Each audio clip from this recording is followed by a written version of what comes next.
Hello, and welcome back to VexWatch 2021 with me, Nitedemon, and returning Titan Peroty. You join us on day 140 of our search for the elusive beast, known only to a small few as the Vex Mythoclass. We will now go to our reporter in the field, Mr. No One Respawns in Real Life, for a live update. I don't know what that is. Haven't seen it. Don't have it.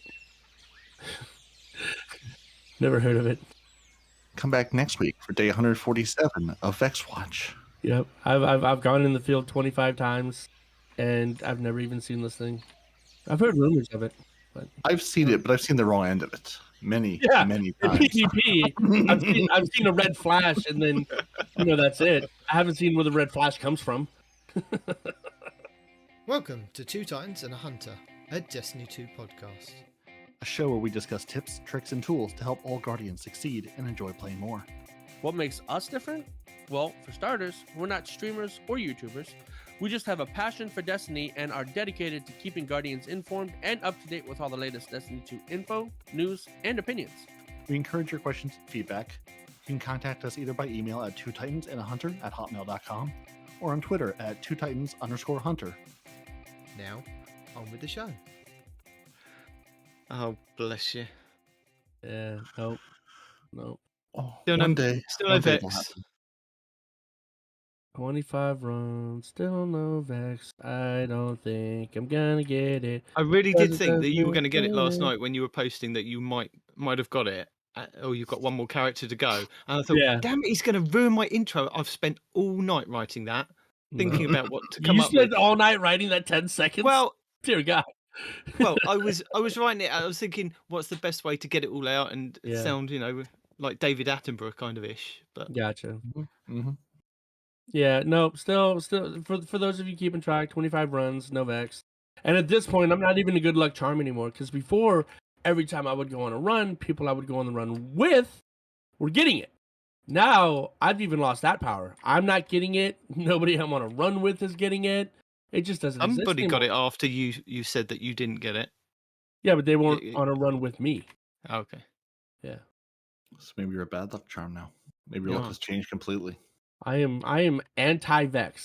That is exactly what I am. I am the anti-Vex entity. So yes, our returning Titan this week, Peroty, is back from his little holiday. He's not having any more holidays this year. He'll probably have one the 1st of January, and that's it. He won't come back for a good month. Are you planning on holidaying again? Are you planning on leaving us? He's got Christmas. He's got Thanksgiving. Where do you think I live where we have long and extended holidays, sir? This country doesn't believe in taking time off for having holidays. You have you have national days for falling down, you have national days for getting up, you have national days for celebrating somebody that invented something. Really? There were so many weekends found that an you entire get long. continent that wasn't even here. Yeah, you get so many weekends off that, I'm having a long weekend. I'm having Friday, Saturday, and Sunday. We get maybe a bank holiday every 6 months. Maybe lucky if we get 2 in 1 month, and then that's it. I used to get all those days, but now that I have a real job with real people, I don't get every last government holiday off. So I think I have 6 holidays this year, if that. So I'll be around more. Well, my job. Since we don't have every single a man found a continent that was already here with people living on it, but he found it day, and all the other days that are this is a holiday. Why? Because we can take the day off. We're not working the other 4 days, but we can take this day off. So I might actually have some leave coming up because my boss is yelling at me, telling me I got too much leave stored up, and I have to take some. So otherwise, I lose it. Yeah, you aren't going to go anywhere. Yeah, you're not going anywhere. You're here every week, regardless. Even if you'd be on holiday, you'd still be here. It's Like me, Leaf Eric I've got a Tuesday. holiday and I'm still here. I don't go anywhere. I just take time off work. It's a weekend. What's your holiday on the weekend? A Saturday? Yeah. Oh, If I book the night off work, that's it. I've got a holiday day. oh. My wife doesn't see that as I've got a holiday day. That says to her that I've got an extra day that I can do jobs in the house. Mm-hmm. But I've got the ultimate trump card for tomorrow. From work. Ultimate trump card for Ooh. tomorrow. My birthday. So my birthday tomorrow.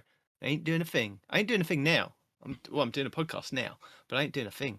That's it. What do you have planned for your birthday? What is your birthday plan? Because it's your birthday tomorrow. Happy early birthday. It was Kingsley Mac's birthday yesterday. Happy late birthday to him. What is your birthday plan for tomorrow? Do you have a birthday plan? No, I have no plan. Do I you have a have plan. contingency? Do you have contingency plans depending how the day goes? I have a plan for tonight. Hopefully, I'm going to go and see the new James Bond film. This is like the last James Bond where the James Bond is a guy, right? No, it's the last James Bond where Daniel Craig's there. That's it. It's Oh. always going to be a guy. Anyway, this isn't James Bond talk. This isn't my birthday talk. This is what's happening next week in Destiny. Are you gonna stream on your birthday? Can you get a GoPro and we just follow you around on your birthday, a day in the life of Nitedemon? No. Can you go anywhere at this point, or are you still locked down? Or would it be a very dull? Here's my living room. Here's my kitchen. Here's my living room. Here's my kitchen. Yeah. Here's my attic. Here's my child. Here's my other child. Here's my other child. Here's the other child. Here's the other child. Here's the other child. Here's the other child. Here's the other child. Here's the other child. Yeah. Here's the secret room where I go hide away from all the children and tell you about what's happening next week in Destiny. That they know about. Yeah. So next week in Destiny, Festival of the Lost begins. And we have to speak to Eva Levante in the tower to begin. That's nice. The Tangled Shore returns to the Shattered Realm. For now. Mm-hmm. That was a little unclear. What he's saying is the Tangled Shore is no longer going to be accessible. It's going to the vault. No, that's not what I've said. No, that's not what he said at all, actually. Oh. The Tangled Shore returns to the Shattered Realm. So basically, next week's Shattered Realm will be the Tangled Shore version of the Shattered Realm. You know, because each one is different. You're specifically going to the Tangled Shore next week. Yes. Maybe it's to tell it goodbye. Maybe just to get some quality time in, but that's where you're going. It is going away, regardless. We can destroy opponents in Team Scorched. Peroty, what's Team Scorched? That's where you get a Scorch Cannon, and you get a Scorch Cannon, and you get a Scorch Cannon, and then you attempt to shoot the Warlocks hovering over you with Scorch Cannons, but you will fail, and they will murder all of you. And again, if you haven't done your weekly challenge for it, you should do that, because it's back, and you should just get out of the way, and then you won't have to think about it for the rest of the season until February. You don't get any supers, you don't get any other weapons, you just get a Scorch Cannon. I gotta thank somebody. And in true Respawn fashion, I don't remember who it was. Probably one of you two, actually. But someone the fact that somebody you know reminded who you me, are. the fact that somebody reminded Respawn that you can charge it and let it go and let it detonate, on its own instead of hitting something first, changed my Scorch gameplay. Because I'm trying to shoot walls and shoot objects near people because I damn sure can't hit a person. And so I was like, you don't have to make it explode on anything. You can just hold it and release it next to a person. I was like, oh my God, I forgot. So if you guys are like me and completely forgot about that aspect of the Scorch Cannons, remember that. You can hold and release and detonate at will. And you get extra points if you manage to kill somebody on your challenge if it's with a whole detonation. So it's worth trying what Respawn said. Push the button, hold it down, and wait for it to go tick, tick, tick, tick, and then let go, and boom. You can basically play. Yeah, you can basically play the Scorch Cannon like you can the Telesto. Pick a doorway, stick it on the doorway, wait for someone to run through, and then they have no problems anymore because they're gone. But I'm not talking about setting a trap. I'm talking about as it's in flight, you can hang on to it and let it go, and it'll detonate. You don't have to wait for the tick, tick, tick, tick, tick, tick. You can do that too, but you don't have to. The idea is you don't have to make it land on something. You can detonate it in midair next to a person instead of trying to hit them with it. Yeah. Yes. And we can also rid the Taken infestation in the Lake of Shadows Nightfall. So that's going to be quite a good one for our GMs this week. Quite a quick one to get through. So keep an eye out for some good guides on that. It's going to be a lot easier than the GMs this week, which we'll probably talk about in a bit. Oh. And the Gambit boost returns. I think this is the first time we've had a Gambit boost this season. So if you want to kind of knock any of those challenges out that you've been saving up, as we said with the challenges, there isn't one that says you have to reset your infamy, which is a good one. But I think there is one that says you need to get the ornament for the Ascendant rocket launcher. Yep. Ascendancy, is it? Mhm. So you still need to get the ornament, and I think there's a challenge for that. So, and that is retroactive. So even if you do it this week and it comes up in the next couple of weeks at the end of the season, it is retroactive and will unlock. So next week's a good week to do gambits if you want to quickly get that done. But I'd probably focus on doing, nightfalls for some loot. Yeah. What else was there? There was something else. Is it next week? I think this is probably in the TWAB, that the Shattered Realm is going to get its new difficulty. And I believe this is in the TWAB, but they didn't put it in the next week in Destiny thing. So they do recommend you taking a fire team, but I'm guessing people like Esoteric could probably solo it. So, and there might be a challenge for that, and we'll see next week. We will indeed. We will. We super will. Or we won't, because it won't be there. Either way. Well, as we're talking about challenges for next week, so we are on week 8 of our challenges. We have, for our triumphs, we have Aggressive Cartographer, complete a legendary branch of the Shattered Realm. That will give you challenge XP++ and the Wayfinder's compass calibration level. So that's not angrily putting a rock on someone's map? No. Too bad. Get your rock off my map. Oh, those jokes are about to not make any sense to some of these people. I'm so sad about that, dude. Shut up. Don't laugh at me. I'm not. Just aggressive cartographer. That was the first thing that popped into my brain. Yeah. And I hope that's where it came from. Someone at Bungie was like, rocks, maps, got it. We can do this. Shattered Blade Master, defeat combatants with swords in the Shattered Realm activity. Defeating powerful combatants grants bonus progress. You have to get 300 of those, and that's challenge XP plus and the Wayfinder compass calibration level. Ruthless Leyliner, complete the astral alignment activity and destroy ether. And yes, 100 of those, and that's challenge XP plus with Wayfinder compass calibration levels. Display of Authority, acquire the Gambit ornament for Ascendancy. There you go, that's next week. And that is challenge XP+++ and some Bright Dust. Pinnacle, reach power level 1330. It doesn't say on this, it just says var 11312277462. I'm like, okay, they obviously didn't want to input that number. So yeah, reach power level 1330 by earning powerful rewards and primary engrams. So if you are at the pinnacle power cap, that's you done. And that will give you challenge XP+++ and some Bright Dust. Fusion rifles and sword calibrations. Calibrate fusion rifles and swords, earn bonus progress against opposing guardians and 100 of those. And that's challenge XP++ and some Bright Dust. And that is your challenges for next week and your triumphs next week. That's pretty cool. Not too many. They start you off with like 10 and then they go down as they go in the weeks down to about 2. That's it. And then next week for our Eververse, there's some hidden stuff because it's Season of the Lost, so it hasn't been unclassified. So there's a lot of Festival stuff. Lost. Yeah. You already had Season of the Lost. This is the festival now. Festival of the Lost, sorry. So for Festival of the Lost, there is a lot of stuff that is classified in the database.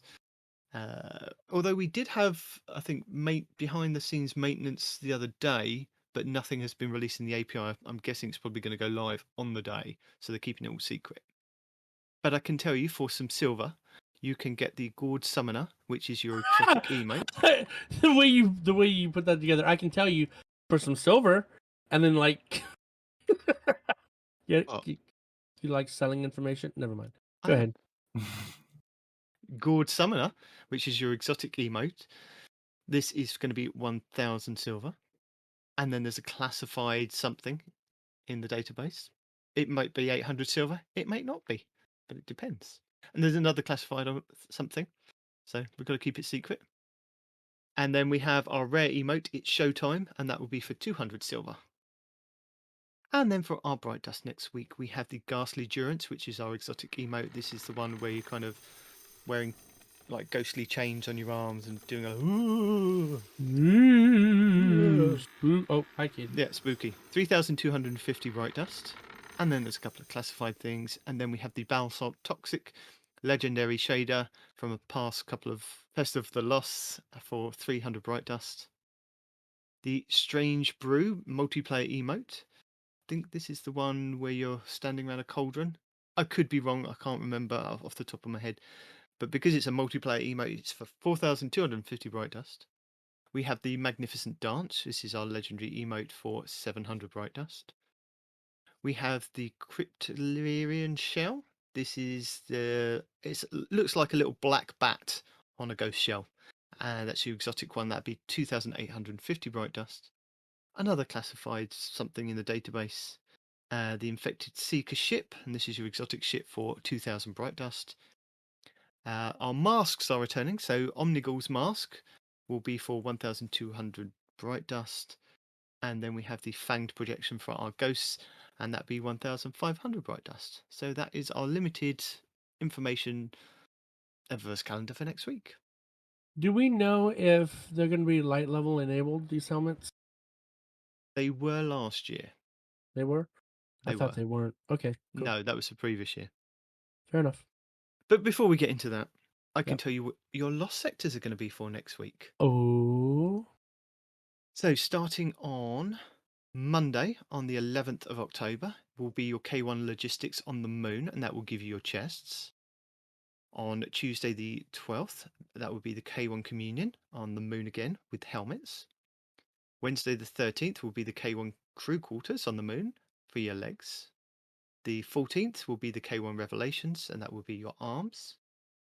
Then the 15th of October will be the Concealed Void on Europa, giving you your chests. Bunker E15 on the 16th of October on Europa will give you your helmets. And then Perdition on the 17th of October on Europa will give you your legs. And then finally on the 18th, back on the Monday, will be Bay of Drowning Wishes on the Dreaming City will give you your arms. And I'll have links to all the guides from Abbey Hour, PV Shifty, and Time Sausage Gaming and Legionless in our show notes, if you're interested in which loadouts are best to do for those. Yeah. Quick question, though. I know I should know this because, I may or may not have a podcast, but the hard cap for gear is 1330, right? Yes. That's what I thought. Damn. Well, what's the So, matter? well, because everybody's like doing these Grandmasters? yeah, we have to be like 1345, and I'm just like, I'm 1344, Yeah. with all of my gear at 1330. So now I have to freaking level up the artifact so I can do stuff, and hate Yeah. doing that. Yeah. Hate that. What does Peroty tell you every season? Bounties. Exactly. Why do you not listen to Peroty? Because I'm stubborn. He's a They wise man. They That's even why he's give you, here. yeah, they even give you an app that lets you download them before you even, like, as you're loading into your game, grab the bounties you want and then go do your thing. No. It's something so simple. Look, guys, I don't get bounties, right? It's a bad habit of mine. I don't get bounties. But, for all of you out there, get the damn bounties. It's important, apparently.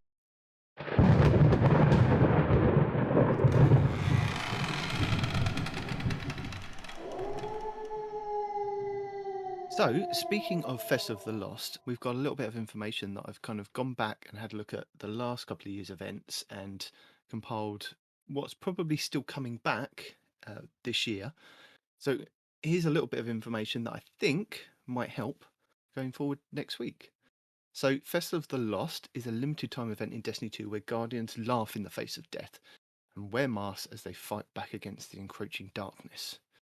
This year's Festival of the Lost begins on October 12th, 2021, and should end at the weekly reset on the 2nd of November. Now, this is based on the Eververse calendar, which only has about 3 weeks worth of Festival of the Lost kind of stuff inside of it. So it could go on for a little bit longer. I could be wrong, but just for the Eververse at the moment, it's just for those 3 weeks up until November the 2nd. So in previous years, the petition requirements were that all players were invited to participate in Festival of the Lost, and new players had to meet the following requirements. So they had to escape the Cosmodrome to unlock the tower, which is basically the norm for every event that goes on, that we have to go and do something else. You have to have escaped the Cosmodrome and achieve a power level. And I'm not sure what the power level possibly is. Maybe it's 1100, maybe it's 1200. I'm not sure, but it's probably going to be like a minimum power level that you can to go and kind of go and get into strikes and things. But again, we're going to have to wait until Tuesday reset to find out, I guess. So once new players met the above requirements, they could speak to Eva Levante in the Tower Courtyard to receive a quest. Now, sometimes she's down by Ikora, sometimes she's up in the main courtyard in the centre. It just depends. Last year there was a big tree that you could go and get candy and coins and things, but we'll go over that in a second. After you receive the quest and it's been completed, players were granted access to explore the haunted forests. Now, this year they've talked about lost sectors, so haunted lost sectors. And again, we're not 100% sure what's going to be available, whether the haunted forest may be incorporated into this or not. We don't know. Because at the moment, like we have with the lighthouse, with Trials of Osiris, that is simulated, a simulated lighthouse. So this they could still use a simulated haunted forest or not. Maybe we're going in a new direction. Once you have access to the haunted forest or haunted lost sectors, you can earn Festival of the Lost rewards. Bungie do note that characters created before the launch of New Light do not have to achieve the whatever power level it is to receive the Festival of the Lost quest. So if you're just playing and you've been playing for quite some time and you've already, you've not had to do the initial opening quest for the Cosmodrome, you've just been here since day dot of Destiny 2, you're fine basically. In previous years, there's been two versions of the Haunted Forest. There's been a normal matchmaking and a firewalled version, which basically means you could go in solo and just do your bounties if you wanted to. Again, I think with Lost Sectors, you can go in solo now with Lost Sectors, but there may be a node in the tower that allows you to go to a haunted Lost Sector as a fire team with, I guess, other Guardians, like random matchmaking, a bit like we have with Strikes. But again, we're going to have to wait until Tuesday to find out. Additionally, players were able to launch directly into a match-made haunted forest from the Tower Courtyard by interacting with the haunted forest mission totem next to Eva Levante. So again, there might be one for the haunted lost sectors. Once players had entered the haunted whatever it is, they had 15 minutes to clear the branches and defeat terrors. Now this, again, could be the same thing in the lost sectors. We do have timers on the legendary lost sectors and the master lost sectors to complete them. Maybe we're going to have terrors, maybe we're going to have champions in there, barrier champions and things like that. So we're going to have to wait and see. But after you defeated all of those things, you could collect both candy and chocolate strange coins. And players were able to turn those into Eva Levante in the Tower Courtyard for Festival of the Lost rewards. Now, I believe last year we had a new kind of currency for it. We had cipher decoders. So alongside completion reward chests at the end of Haunted Forest activity last year, players also found 5 optional caches available. So these were additional chests that you could pick from. And you could only use the cipher decoders that you'd got to open the extra chests in the Haunted Forest at the time, which were acquired via random world drops and activity completions outside of doing the Haunted Forest activity. So if you did strikes, anything else basically, Gambit, Crucible, you were awarded these cipher decoders. And much like we have been doing now with the seasonal currency, the parallaxal trajectories at the moment, you just kind of do the activities and it will give you a random amount. I mean, I think last year players were working out efficient ways to farm different things, like maybe do strikes and you got more doing a strike than you did doing a nightfall, or playing a gambit match, or playing a crucible match. But again, we're going to have to wait to find out if the cipher decoders actually exist this year and what would be the best way to farm such items. Each cache required 1 cipher decoder to open and could contain legendary gear, random rolls of the Braytech Werewolf and the Horror Story auto rifles, which were previous 2 years' rewards. You could also obtain masks and Festival of the Lost shaders. Up to 5 caches could be opened per Haunted Forest completion. So again, hopefully we're going to have things like that. So, as Arf would say, Grandma Stranger Danger returns for your rewards. Once players unlocked the access to the Haunted Forest last year, they could both purchase bounties, masks, and Festival of the Lost rewards from Eva Levante. Masks and rewards were purchased using candy and chocolate strange coins, which could be earned by defeating enemies and completing activities during Festival of the Lost whilst wearing a mask. So you had to wear this mask first. You could put an ornament on it, which was any of the ornaments that you'd kind of earned over the last couple of years. And that would give you the chocolate strange coins and the candy to then use that as currency to buy stuff from Eva Levante. Plus you had the cipher decoders to go and open the chests. So there was a lot of currency, might have been scaled back this year. So please note, Festival of the Lost candy and Chocolate Strange coins did not dismantle individually. So in the event that a player chose to dismantle the items, their entire stack would be deleted. So just be careful. This may still be in the code this year. It may be exactly the same if things like this come back. Just be careful if you want to delete something, it will delete the whole stack. So as we talked about this, Festival of the Lost bounties, during the Festival of the Lost, like every other event that we have, can offer bounties. So Eva offers Festival bounties, which could give you XP, Bright Dust, Glimmer, and Chocolate Strange coins. There were 2 weekly bounties, 4 daily bounties, and then like the rest of the vendors, like additional bounties that you could pick up. Masks. So this was the interesting thing about this. You could, during Festival of the Lost, and every Festival of the Lost that we've had, Eva Levante has offered masks, and last year she offered 6 additional masks to add to our collection. So players could purchase these Chocolate Strange coins, and furthermore, masks that had been earned during Festival of the Lost 2018, 2019 could also be equipped by players who'd earned them. All masks had to be equipped as an ornament on the Masquerader's helmet, which was offered by Eva Levante for 100 Glimmer.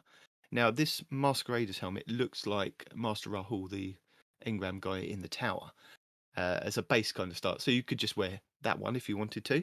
But if you had any of the other ornaments in your collection, you could also add these, like we do now with our cosmetics. You could just equip it via the mask. So the Masquerader's helmet was, I think last year was the first year that we had a helmet that was actually 2 power of whatever we were last year. Because in previous years, it always had 0 power and it just kind of brought your light level down. But last year was the first year that we had a light leveled one. And it came in the 3 different flavors. So it came in Solar, Arc, and Void. So you could do your different mods on there as well.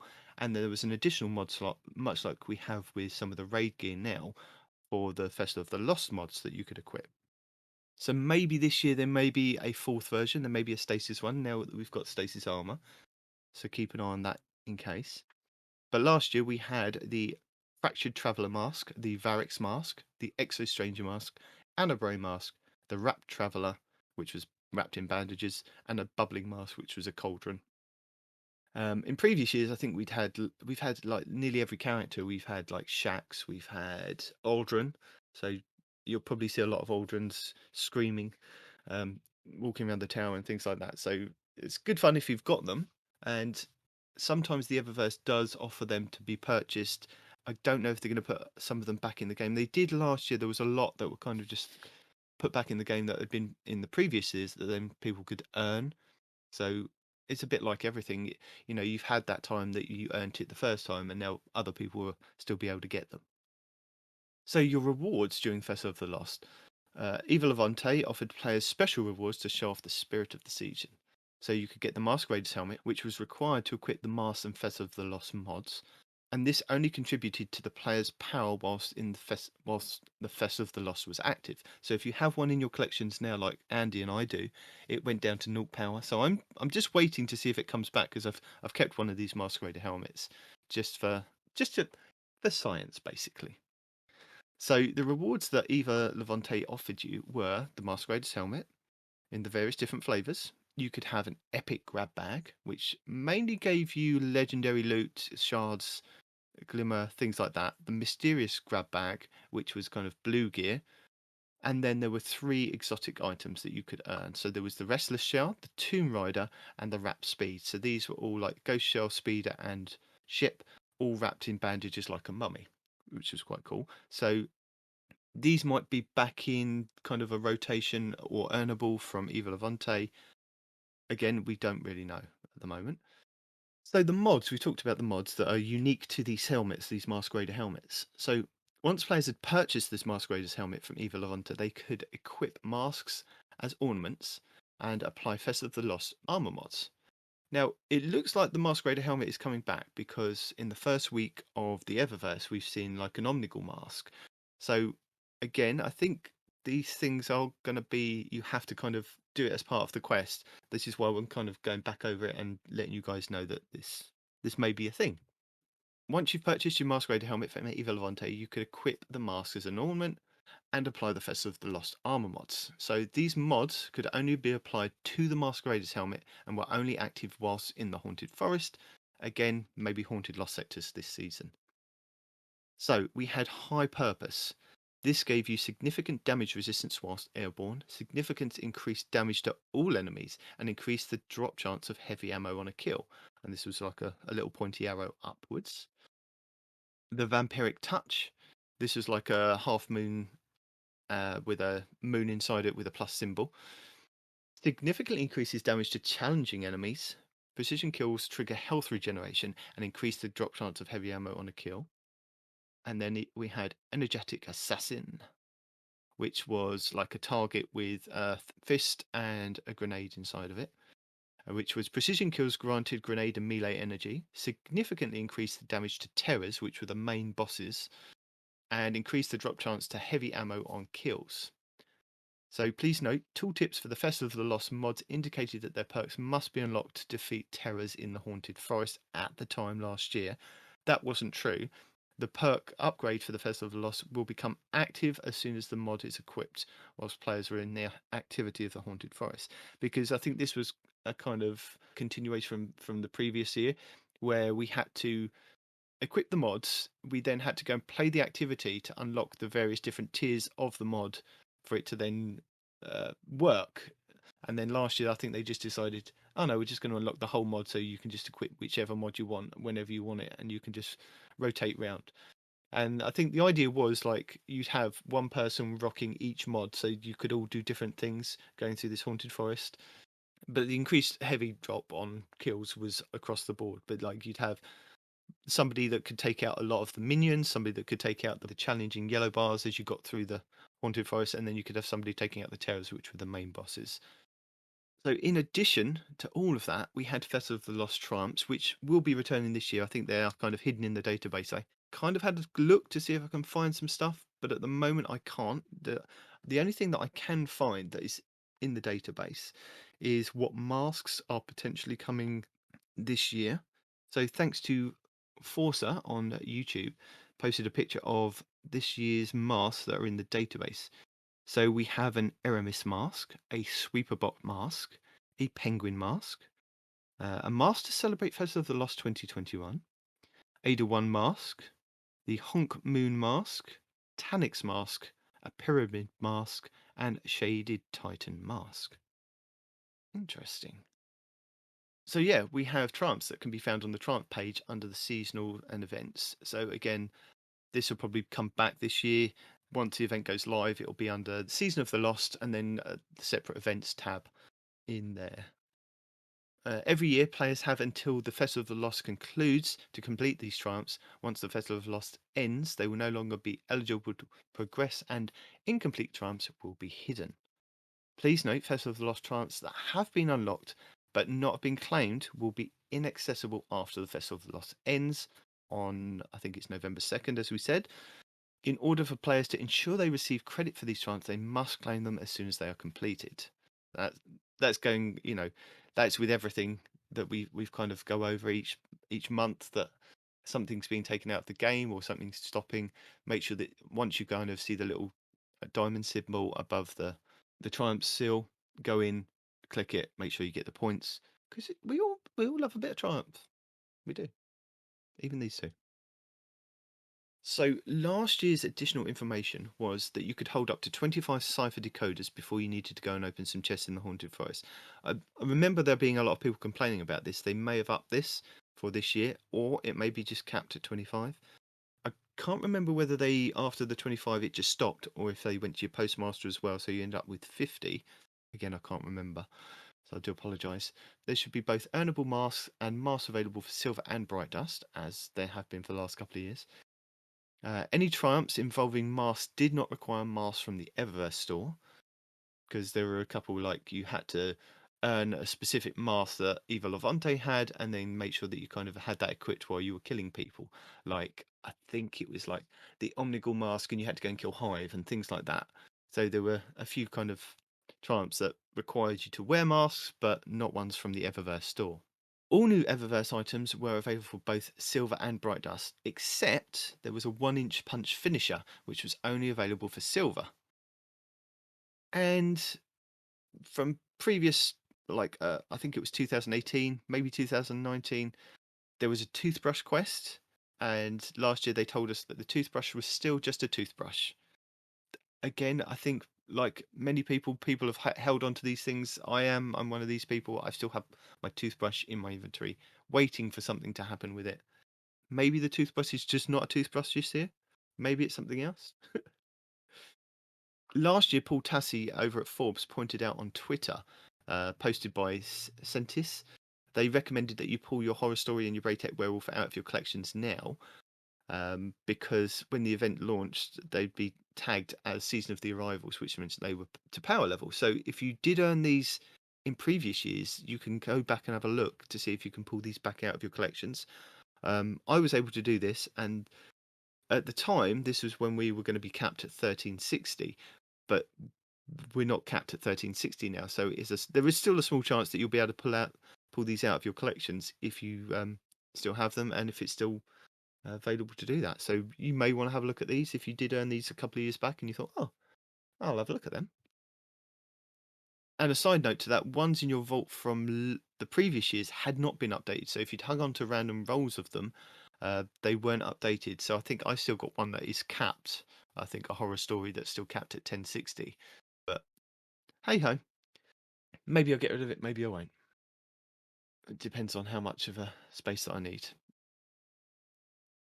I can link last year's Light.gg Festival of the Lost 2020 Triumphs if you're interested in having a look at those, but they may not have any bearing on what the triumphs are for this year.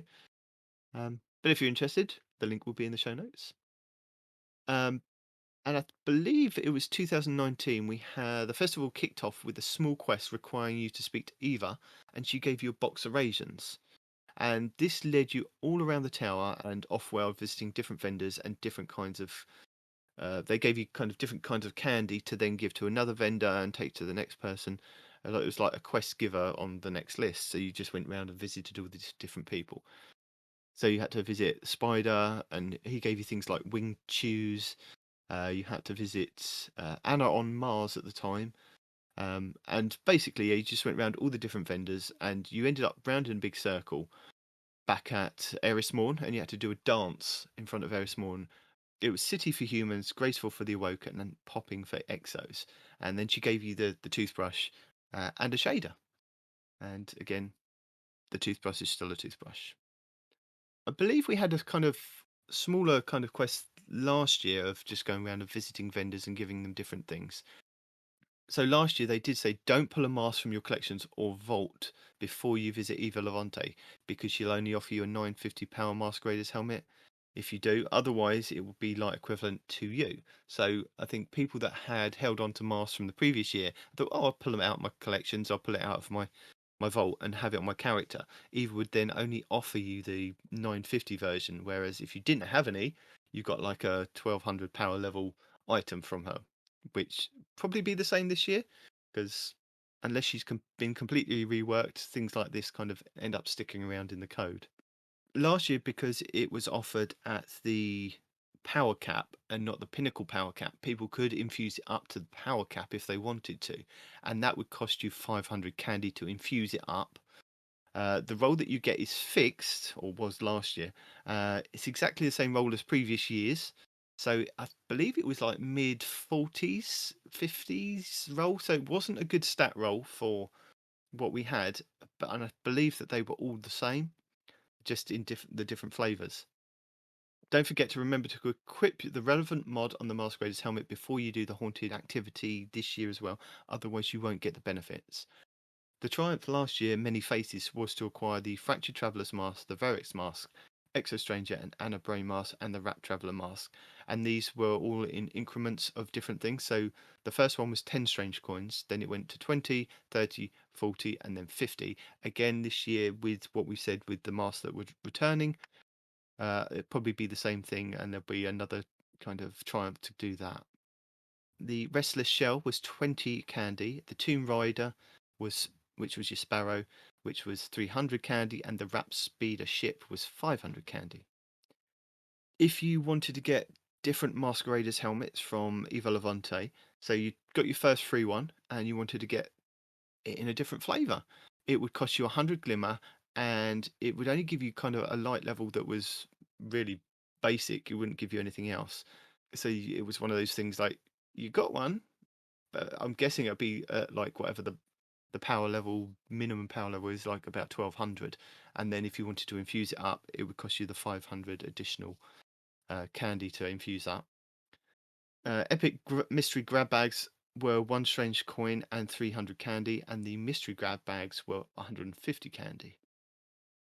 Plus, as an added bonus, as it has been for like the last year and a half, Xbox Game Pass members get 10% discount on silver. So if you go through the Xbox store to purchase a silver, you get a 10% discount on that.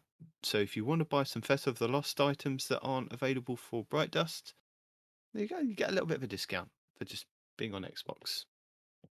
So with the Festival of the Lost 2020 stuff, I can link the trailer for last year and Bungie guide from 2021, which is where I got some of the information from for this year. And Cool Guy's Braytech Werewolf in-depth review from last year, if you are interested in looking at. Again, these items might be coming back. The werewolf and the horror story, they might not. But it's useful to know these things if you want to kind of know what to look out for. And if they do come back, they might have some better roles. So, yeah.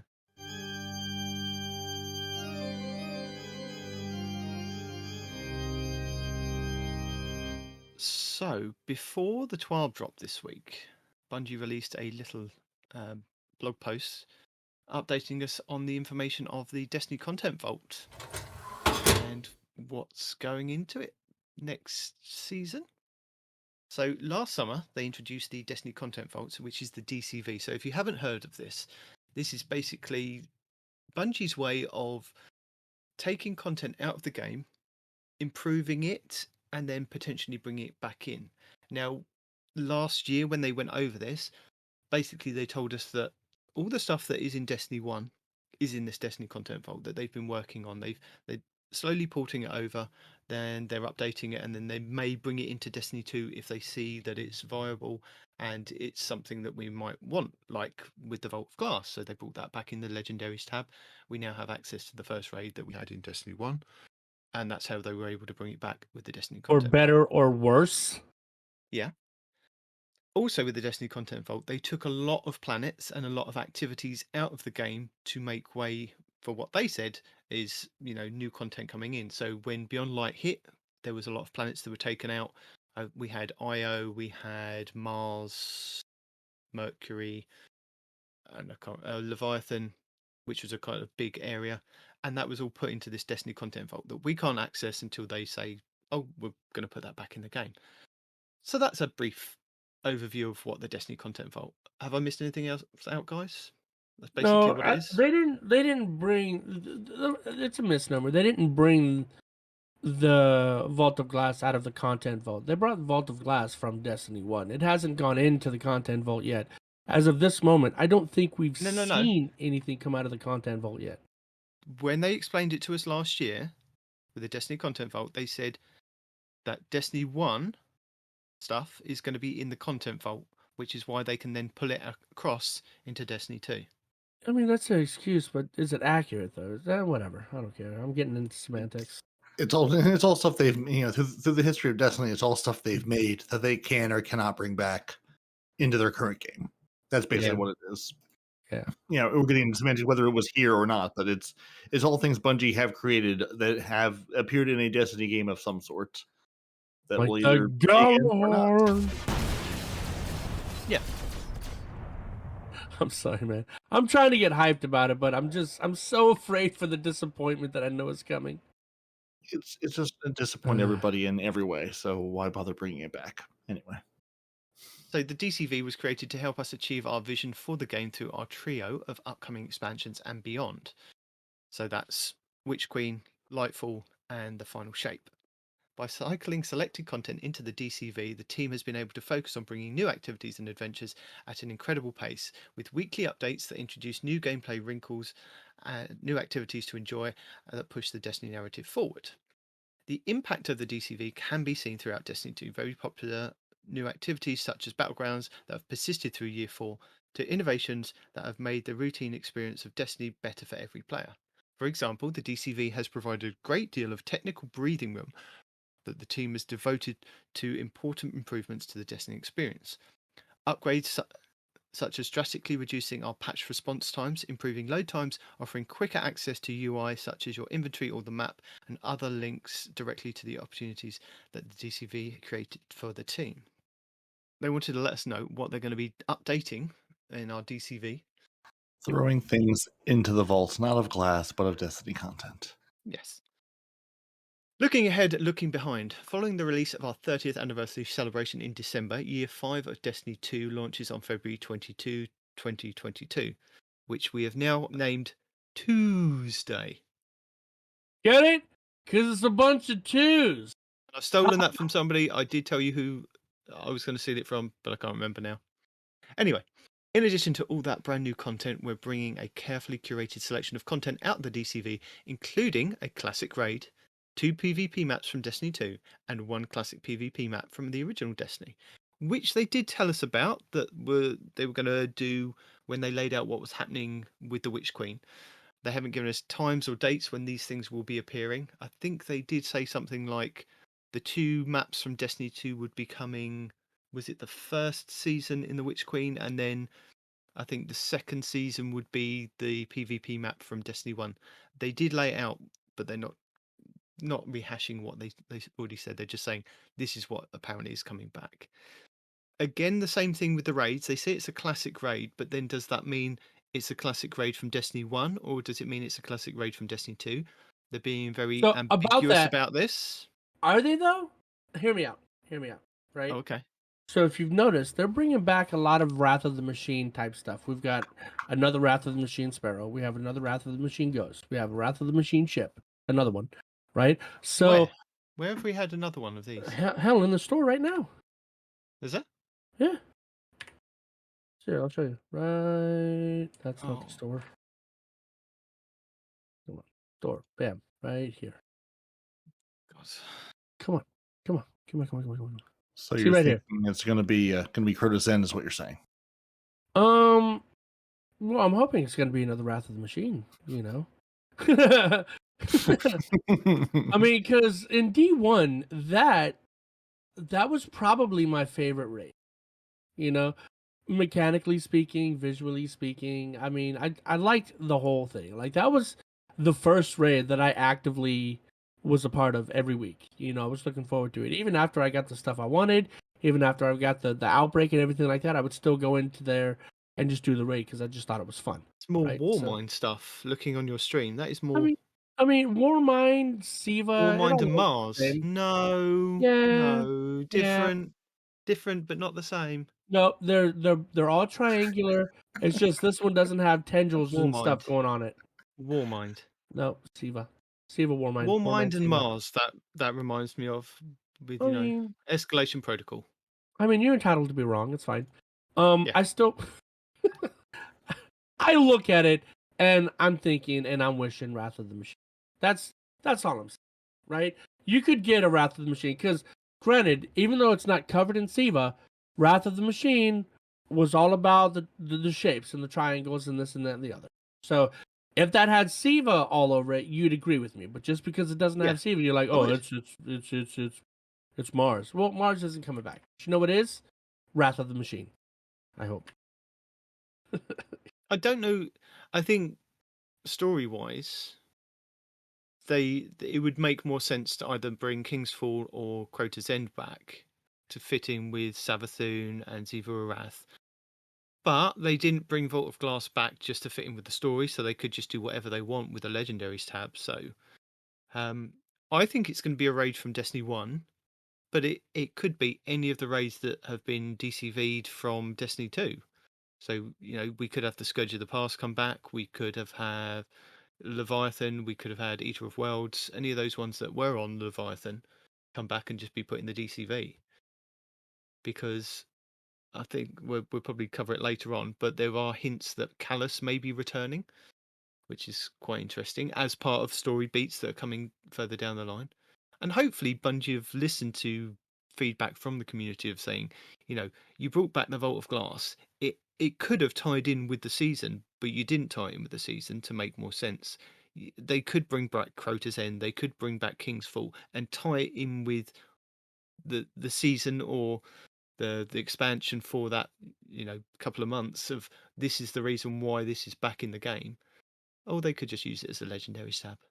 But I'd like to see it as part of a story kind of beat. What would you think? prefer comes back? Well, it depends. It depends on how they want to tie it in with the story. No. Story aside, right? Let's assume whatever they bring back, they can tie into the story. You, personally speaking, what raid do you want them to bring back?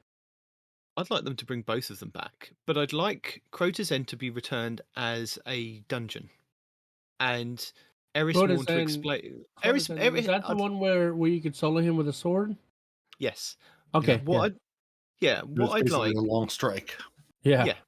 What I'd like is like one of those new graphic cutscenes, where they do the painted drawing kind of thing. Come up on the screen. Eris narrates it and says, this is what happened when, and kind of teleports us back to wherever the Crota's End starts. So we start in the throwaway kind of bit, and it's just like this new dungeon that we can go through just to experience it as what it originally was. And if that's how they want to if they want to bring it back as it was, then have it as a dungeon. But if they want to make it into a raid, I think it needs to be something that's expanded upon. So where we go through the throwaway and you went through those big doors that just blinding light as you ran towards it, it took you to somewhere else first before you then did the gates and the bridge and things like that. So it expanded, so it made it longer. I think that would be interesting. What was that maybe Zuva Arath has kind of twisted it to give it a bit more part of the story. King's Fall, I think you could bring back, but then that's the one where you go into the dream world and you fight the giant version of what's Oryx. Yeah, Oryx. That's that one, right? Where you fight the giant Oryx. Okay, yeah, that was fun. I was just thinking about that. I was going to ask you what it was called, so I'm glad you brought it up. That would be another good one to have because it was fun. I just think. But if you bring that back, you have to bring back the freaking weapon that killed you. What was it called? Touch of Malice. Touch of Malice. Yes, but you have to bring that back. I want to see so many people kill themselves. There was lots of lore with the Touch of Malice that you had to go and collect all over the Leviathan. Yeah, but like not Leviathan, sorry. If they're bringing it back, they could just make it a raid drop. Yeah, but then I think that takes away from the lore. Well, I mean, bringing back any old raid is going to take away from the lore. The people weren't there to get the lore to begin with. I mean, look at Vault of Glass. Where's the lore there? They just brought back Vault of Glass, and now we're taking it. Right? Vault of Glass had a lot behind it, especially considering it was the first raid Destiny ever made. But they just brought it back and people are doing it. Where's the lore? Don't bring back King's Fall. Joker disagrees heavily. But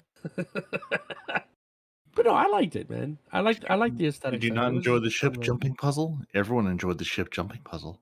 The one that knocked you off into space? It was everyone's favorite. Yeah. Yeah. I mean, once you know the path, you don't get knocked off into space. It's fine. Saying that, though, no, ignore what I'm going to say. No, anyway. Go ahead. Say it. You can't start it and then not finish off. Well, you're giving us audio blue balls. Come on, you gotta finish. Yeah, but I was going to say, if you remember back with Destiny 1, the way that they created the raids in Destiny 1 is that they created the hard version first, and then they scaled it back to a normal version.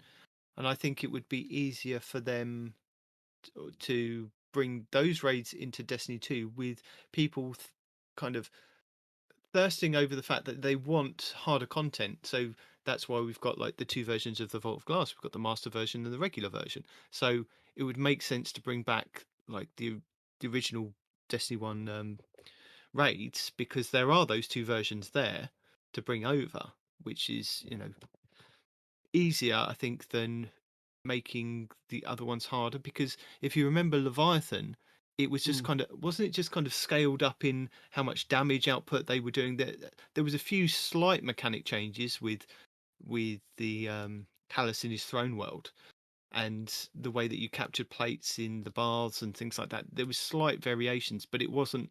They built the hard mode first and then scaled it back to normal, so that when we first had it, we could all play it on normal version, and then if we wanted to, we could then go into the harder versions. I'd like to see that, because that's what they've kind of started with the Vault of Glass, bringing those back and having the master versions. But yeah, I'd like to see both of them back. One as a dungeon, one as a raid, and tie it in with the story. Maybe at the end, that when you destroy Oryx, it turns into Ziva Arath. It's not Oryx at the end, and she kind of just dissipates into smoke and laughs. That this big bad is coming at some point if we don't take her out at the end of this season or at the end of Witch Queen. Because if the story beats continue with Savathun being the big bad for the whole of next year, then ultimately Ziva Arath is going to have to play a part or be introduced at some point to be a big bad, for us to kind of take on. You can't just leave another big bad out there to do whatever they want to do. I mean, the darkness is still out there doing whatever it wants to do. Yeah, no, but I'm saying we in Destiny history we meet the big bad, we defeat the big bad's gone. But with Yeah, what we think, but apparently big bads keep coming back. That's what I'm saying. Like, hell, even the last raid, we thought that guy was dead, and he comes back as a freaking Exo. Yeah. So I mean, we thought we killed what's his inside his throne world, but yet somehow he's coming back later too. It's like, we've thought we've killed a lot of people, but apparently Arf not. has told you that Oryx is dead, but I think But he can with be sword brought logic, back. He also and told things us that like- the sword yes. logic, he can be brought back. So Yeah. I'm just like, But yeah, anyway, we're getting way off the vaulting part of it. So, beginning on February 22nd, 2022, or Tuesday, the Forsaken campaign and the Tangled Shore destinations will enter the DCV. So, side note on this, the Dreaming City destination will continue to be available. And with that does mean that anything that is on the Dreaming City will still be available, including the raid, including all the lost sectors and things like that. Because I think that's why they only did one lost sector on the Tangled Shore as a As a legendary. that's the word, as a legendary. And because I thought that was strange that you've got all those other lost sectors and then they've only done one. It's like, why have you only done one? That makes no sense. But then it makes sense, they don't want to put time and effort into doing all of them and then just go, oh, we're voting that in 6 months' time. There's no point in doing that. So it kind of did make sense. Yeah, they've pulled the crow off the Tangled Shore. There's not a whole lot going on the Tangled Shore anymore. So right out of the story, send it into the vault. Yeah. So along with Year 4 seasonal content, including the Presage and the Harbinger exotic missions. So if you've got your Dead Man's Tale at the moment, or if you haven't got your Hawk Moon, now's the time to kind of try and see if you can grab one of those. Those missions are quite easy to look for on LFG if you haven't got a group. I've seen a lot this past week going, no mic, just want a quick run through. You can get it on the normal versions of each of those. So have a go at trying to get those. They understand the unique value of these definitively Destiny experiences and are investigating ways to reprise and create new, exciting, exotic special missions within Destiny 2 for the future. It doesn't really make sense that the Harbinger one disappears because that's on the EDZ. So, but they're saying that they need to make space for, the Witch Queen expansion and its new Throne World destination and all the weapon crafting that's coming and the new legendary difficulty campaign and the glaive weapon archetypes, plus all the additional content that they've planned for the new year with 4 new seasons starting in February. Yeah. They just keep reiterating it's starting in February and they need to take stuff out of the game to put more stuff in Right. the game. Well, and I think too, because not the Harbinger, the Dead Man's Tale and the Hawk Moon are the 2 exotics we have that can get random rolls in the game. Yeah. Removing that entire mechanic from the game has got to make something easier as we're getting, the weapon crafting and the glaive and all that good stuff coming into it. I'm sure they looked at that and said, okay, we have these 2, just like the Telesto is the outlier that breaks everything all the time. We have these 2 exotic weapons as outliers going, these are the only 2 with random rolls. That's a whole, system and subsystem and whatever we can remove from the game, a whole thing we don't have to worry about or tweak around or build or figure out what perks are on there. We can just remove them, and that makes something a little bit easier to deal with in the future. And yeah, and they've been around for a while. Like, you're either running them or you're not running. Some of us still don't have the Hawk Moon because they don't really care. And some of us have run Dead Man's Tale once because they got it and said, okay, I have it. Meh, moving on with life. Well, so it's like, I it's agree like with if you, you're like, going to run it by now, you're going to run it. If you're not going to run it, you are never going to anyway. Keeping it around for another 6 years isn't going to change that. like I've run it a few times. I have 4 of 5 rolls of the Hawk Moon, and the Hawk Moon default roll and the Dead Man's Tale default roll are better in range and stability than all the other rolls I've gotten thus far. So I'm just They're like, what you've no, got, yeah, my but not rolls have. your rolls. Yes. Okay. Yes. So I Right. mean, that discouraged the hell out of me. It's like so far the question marks have been better than everything I've gotten so far. You know? Yeah, well, I mean, and that's a feast and famine with the random rolls. It's their random rolls. They could be randomly good or randomly horrible. And you have to run these over and over and over again to find out. Or just say, there's other guns in the game, I can move on. And don't forget, with the Harbinger mission, you can do it on all 3 characters once a week to get 3 different versions of the Hawk Moon. Whereas the Dead Man's Tale, you can only do 1 Presage mission each week on your whole account to get 1 Dead Man's Tale.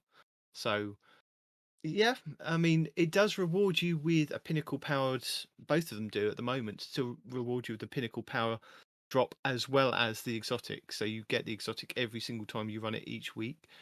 For the Presage and 3 times on the Harbinger mission. So if you are looking to get your pinnacle power up, there's another way to try and do that and tick that box to get that exotic. But hopefully they bring it back somehow. I think with taking some of the stuff out of the game, I think it's, I don't want to say spaghetti code, but you know what I mean when they do I mean, take it is stuff out of the spaghetti game. code. But Well, I you're not think wrong. when they do take it out of the game, I think there are other reasons why they're taking them out of the game to maybe make it easier for when they do want to put it back in the game. If you Yeah. see what I mean. Yeah, well, hey, I mean, that's exactly where I was thinking, is we have these 2 weapons that are absolute outliers. They're the only 2 exotics that can randomly roll. That's a whole exotic random roll system you can remove from the game. Or you can, rework. Maybe they say, hey, we wrote this, it's got bugs and problems and whatever, we'd like to improve it. Let's just remove the whole thing, because we can remove this piece without breaking, half of the game. Looking at you, Telesto. I'm waiting for them just to say, we're going to vault Telesto for 6 months while we just rewrite it from the ground up, because, oh boy. I mean, it's not like I couldn't use it, right? Just rebuild the Telesto from the ground up. Just delete it from the game and rebuild it. Yeah, You know? just vault it.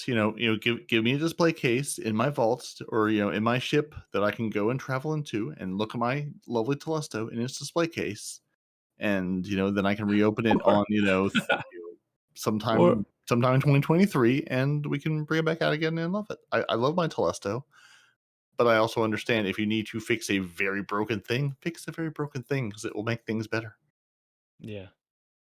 Just just give a whole another weapon the Telesto perk until you fix the Telesto.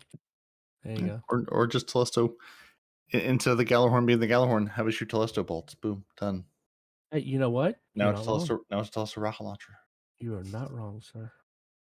So we will probably cover this again coming up to the Witch Queen, but just to let you guys know that most of Year 4 seasonal content will be vaulted, but what is sticking around in Year 5 is the Proving Grounds strike and the Battlegrounds activities. They are going to be putting those into a new strike Vanguard operations thing. So there will be Battlegrounds and strikes in what I think currently is the strike node for doing 3 strikes to get your pinnacle. That playlist will be free for all players.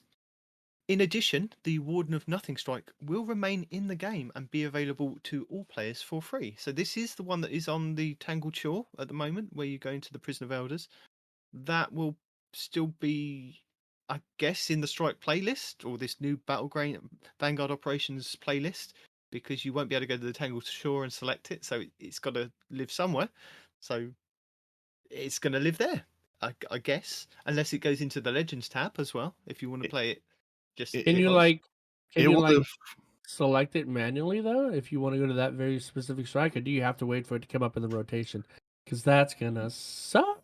Probably in the rotation, because I mean it will live right next to those Titan Gambit maps that live, on Titan that doesn't exist anymore. So it'll live right there next to them, wherever that is. And have a little tab that says depreciated planets. and lastly, I know you're all worried about what's happening with Spider. Never fear. Spider's currency exchange function will be taken over by Master Rahul in the tower when the Tangle Choice Nice. moves to the DCV. Dig it. Doesn't say anything about what's happening with Spider, but listening to some of the story beats in the past couple of weeks, it sounds like Morozov's got it in for Spider. So Oh boy, does she! either he's going to be, or he's just going to do a runner and hide. I guess he's going to do a runner and hide because he's a wily kind of guy. He is, but He so is. is Mara. So Yeah, he survived all this time. he wasn't hunting him yet. Nobody ever dies in the Destiny universe. They just fade away and come Ah, back. you say that, but apparently somebody is going to die this season. There is some lore that says somewhere we are losing an NPC. That is a fact. we're losing somebody. Which actor Somebody's is gonna- tired of voicing those lines?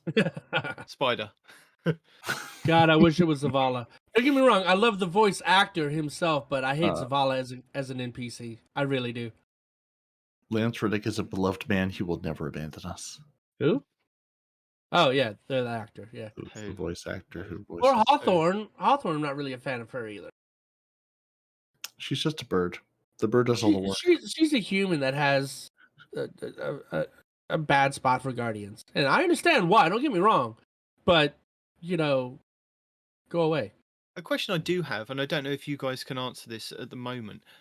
No. With the Truth rocket launcher, now I believe that there is a part of that quest that takes place on the Warden of Nothing, where you have to go and shoot those little orbs to create the platforms at the end to go and collect a chest. Now, I can't remember if any of the other quest steps are on the Tangled Shore. Do you remember this or not? No, but you should be able to buy that now, can't you? I don't know. Speaking of which, can I buy the Terrible? Oh my god, I think you just reminded me. You can buy the Terror. No. I mean, like, do I have enough currency? Truth is No, there. he's in the middle of Gambit. When you get to the tower, after you finish playing your game, go to the tower and check for us to see if you can buy the Truth from there. Yeah, The well, Truth? You can have a live update. I'll go double But check. the other one Step one of the Truth was from the Season of Opulence was go complete a menagerie run. So already we've got some problems. So what about that whole? Maybe, I thought maybe that was one of the ones that was taken out. But the one I definitely know. Well, that's what I'm saying. You had that whole kiosk of missions to go get like exotic weapons and stuff, right? That's what we've asked you to go and check in a second. Right. But the one that I do know that's going to be affected quite heavily is the Wishender Bow, because there is a part where you have to go to Toland on the Tangled Shore up in that top corner. I can't remember what it's called. And you go on a secret mission with all the question marks, which is at the back of one of the Wrathborn hunts that I think it was Aztecross or somebody glitched through the wall and went, oh my god, there's this whole area through this back of the wall. And it's like, yeah, man, that's the question mark.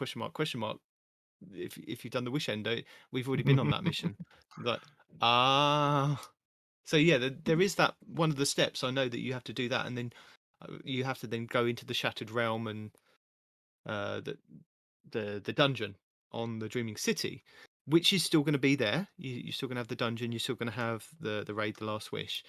But that quest step, I know, takes place on the Tangled Shore. So maybe that's one of the ones that they're going to have to kind of either move, or it's going to be, because it was a mission, I guess maybe it could be something that is kept out of the DCV. But once you get to that step, it automatically takes you to the area.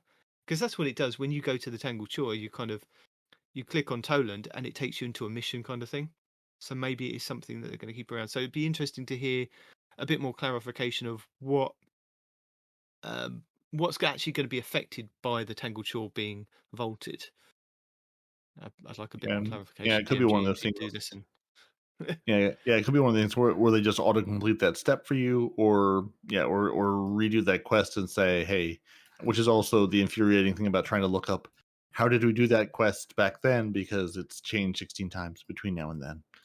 Well, no, I think Right. that one still stayed the same, but you had to go in there and defeat the 3 bosses and get the 3 talismans. Then you took the 3 talismans into the dungeon and then place the talismans on the statues as you progress Yep. through to then collect the Wish Ender halfway through, which was quite good because that really got people thrown, didn't it? Because you thought, oh, I've completed that.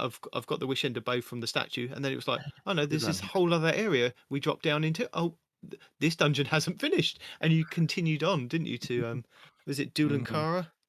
Yeah. So that was really good fun. Things like that. But yeah, it'd be interesting to hear a bit more clarification on things like that. Do you want to relive the campaign? There's still a chance to do. relive the Forsaken campaign I because do, they're but I've making done it on all characters.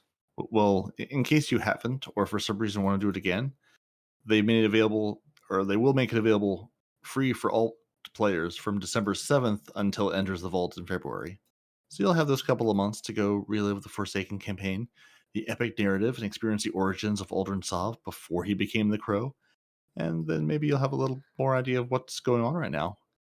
And beginning December 7th, the Forsaken Pack will become available for purchase, which will include access to the Last Wish raid, the Shattered Throne dungeon, as well as access to all the Forsaken exotics. Now, this Forsaken Pack will include 3 Forsaken ciphers, which can be used to instantly unlock your choice of Forsaken exotics, not including the raid or dungeon ones, in the exotic kiosk. Now, everybody who has previously purchased Forsaken will automatically own the Forsaken Pack. So if you have Forsaken, you don't have to buy it again. You'll automatically own it, and you will receive your 3 Forsaken ciphers directly in your inventory. And if you already have every Forsaken exotic weapon, these ciphers will be converted into Ascendant shards. So basically, it's the Forsaken catch-up pack. If you've played Forsaken and you were missing something, not from a raid or dungeon, here's your chance to get it for free. And if not, here's some Ascendant shards for you. Go enjoy. And as Respawn's still playing Gambit and hasn't looked at his chat, I'd like to thank You Golden can God. buy Yeah. it. I did look at the chat. I just didn't want to interrupt.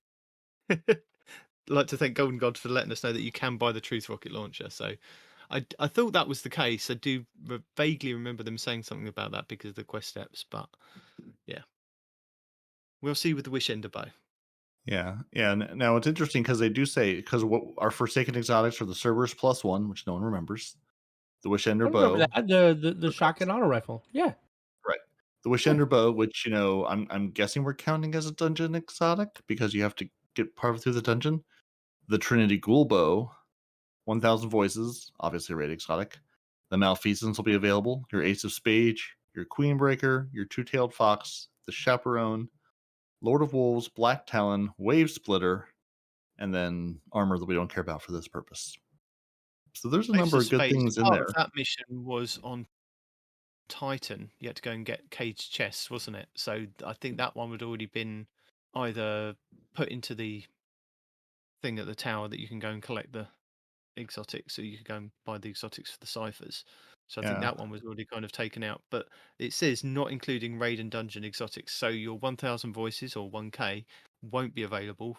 And I'm guessing the Wish Ender, because that is a dungeon exotic. Yeah, that's what I'm guessing they count that as done, but the Trinity Gold will be up for grabs. So yeah, so I mean you're basically getting 3 free Ooh, the exotic Trinity tokens. Ghoul. And if you're new light, the Tikus. That was not part of the list. I knew that. Stop I throwing was out just messing- names. Not a Forsaken exotic. Yeah, but there's some good stuff in that Forsaken exotic pool that you're going to get 3 tokens just to go pick up for free. Again, once you buy the Forsaken pack, if you didn't own Forsaken or if you owned Forsaken and didn't get those for whatever reason, those will be available to you.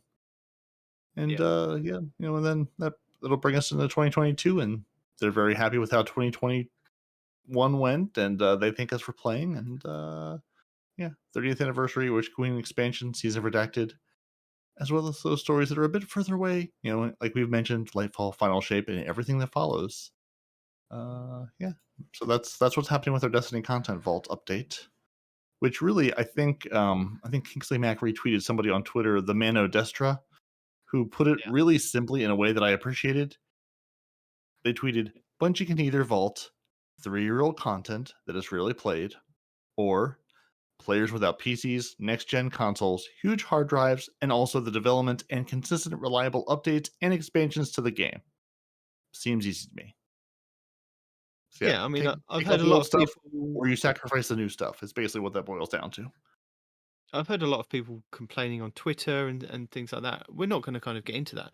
But if you look at it as this is a game that you've had a chance to play for that amount of time, it's a bit like going to see a film in the cinema. You pay, you go and see the film, you enjoy it. You don't then go, oh, I've got the arse when it comes on TV like 3 years later. It's like stuff's going to happen. Stuff like this happens all the time. This is, the reality that we're in. Stuff has to go away to make space for other stuff. So you had your chance to play. Unfortunately, if you came in late, you came in a bit late. But they are giving you 3 months to kind of get into it and play it.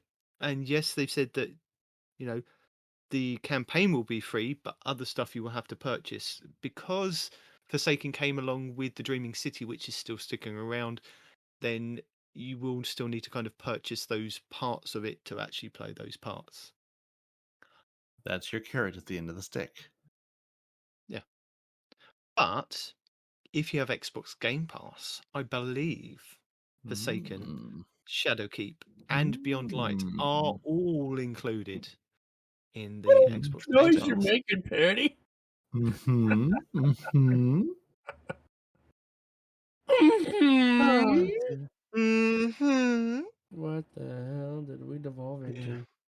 So should we move into this week at Bungie for the 7th of October, 2021? Yeah, it's only taken us an hour and 20 minutes to get here. Sure. Seems like a sensible place to go next. Right? Because although they talk about the Destiny Content Vault again and say, here's a link to it, we will link it in our show notes if you want to go and read it. But we have kind of gone over it and done it to death at the moment. They talk about the Grandmaster Nightfalls that have kicked off this week with the Hallowed Layer. And although Sure. they've tried to entice us with double loot, I have tried. I have watched so many guides this week. I Just have ask watched Fuzz. guides. Fuzz and his crew did it a bunch this week. Why don't you just ask Yeah. him? Yes, but I don't think Fuzzco actually likes doing it. I believe the word was those screeps. I've inserted noise there.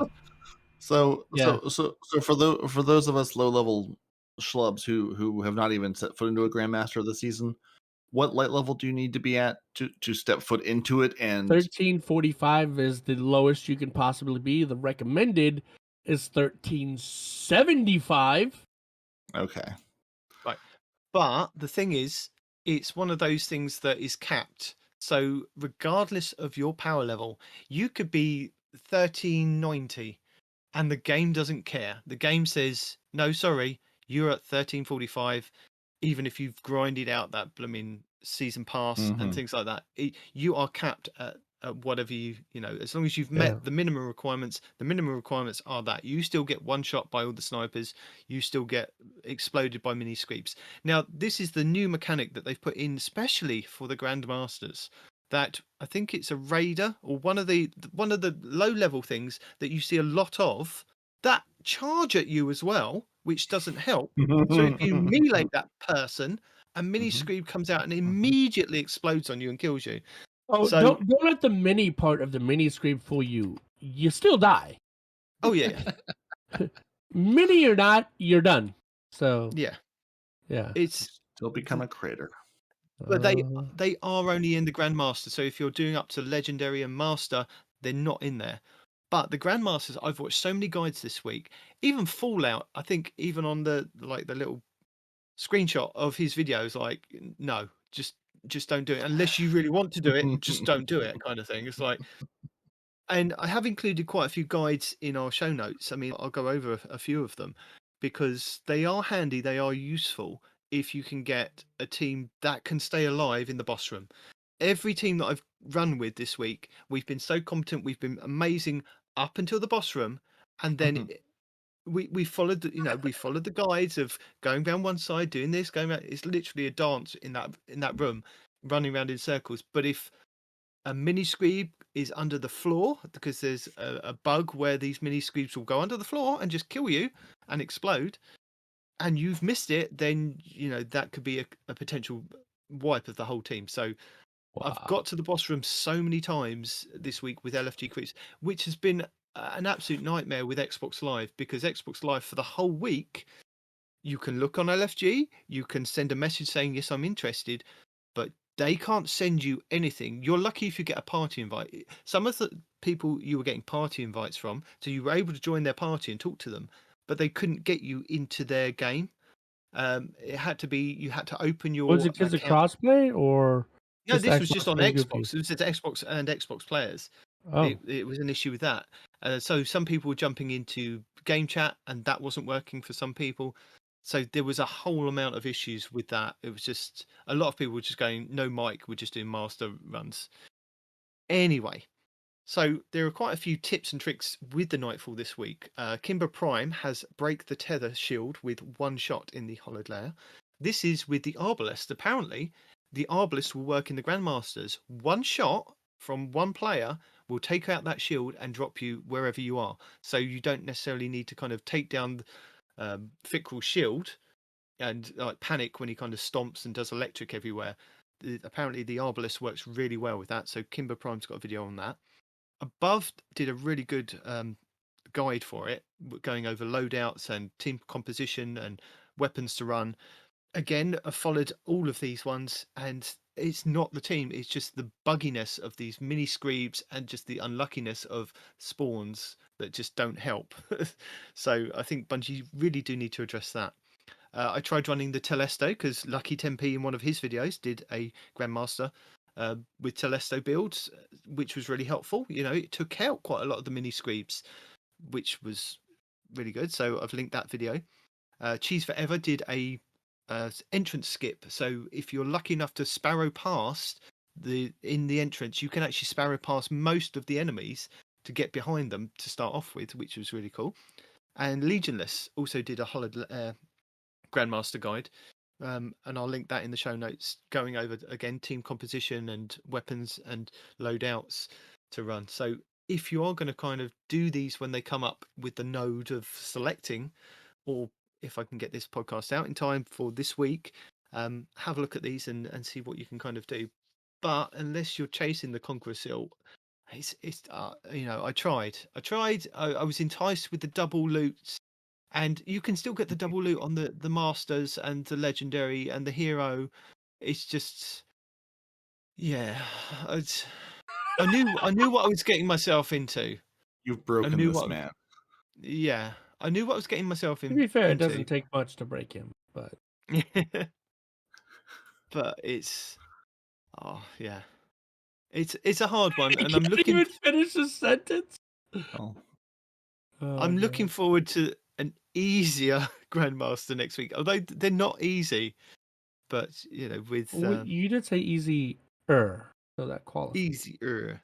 Yeah. Yeah, I mean, There may be some, if not relief on the horizon, there may be some. I don't know. Bungie may have improved the size of that carrot at the end of that stick. Not to say it's easier, but there may be. It may give you some renewed vigor after next week. Yeah. yeah. I mean, you've got Lake of Shadows, the which is a juice lot might quicker. be worth the squeeze. Might Yeah. be. I mean, when you consider a run on the Grandmasters, if you're kind of taking it each room bit by bit and trying to do it as best you can without dying as many times as you can, because I think it gives you 45 minutes before like darkness envelops you. And we were getting to the boss room with a good 10 minutes left on the clock. So we had some runs, we had like 11 lives stored up, but it was just that final room, just an absolute nightmare. I'm going to chew through every last one of them very quickly. Yeah, and when you look at like the time you spent 40 minutes and you don't get anything for it, and I know that's the whole game of it, but I know it's trying to get the feel. I know it's trying to get the feel of the original Destiny 1 with the Nightfalls. If you will die, you will go to orbit. But some of these rooms just, yeah. Anyway, made by sadists. Made by sadists or masochists. There you go. So looking back to Season of the Lost, we have some content on the horizon. So next week there will be some challenge to embrace with the Shattered Realm. Yeah. It's going to be dangerous to go alone, so you might want to call up a friend for some assistance. Nope. So this is what we're talking about with the selecting the different levels of the hollowed layer, not the hollowed Besides, I layer, don't have any the friends. Shattered Realm. I think there's some triumphs to collect for that. I think there's a couple of hidden ones, so have a look at that. And then what makes me laugh is I thought this would be the week where we discuss Festival of the Lost, which is our, seasonal event for the next month. But it's like, no, Festival of the Lost is making its debut. They don't have a full reveal yet, but they've got an awesome Ghost Shell preview, accompanied with an interview by its artist, Dun, dun, dun, dun. Louis Yepes, is it? I guess I'm butchering the name. I do apologize. This is the ghost shell he's talking about right here, guys. Has We'll just done call him a day of Lewis. Lewis. He's designed a Day of the Dead Ghost Shell, which will be available for either Bright Dust or Silver when it comes up in the Eververse store.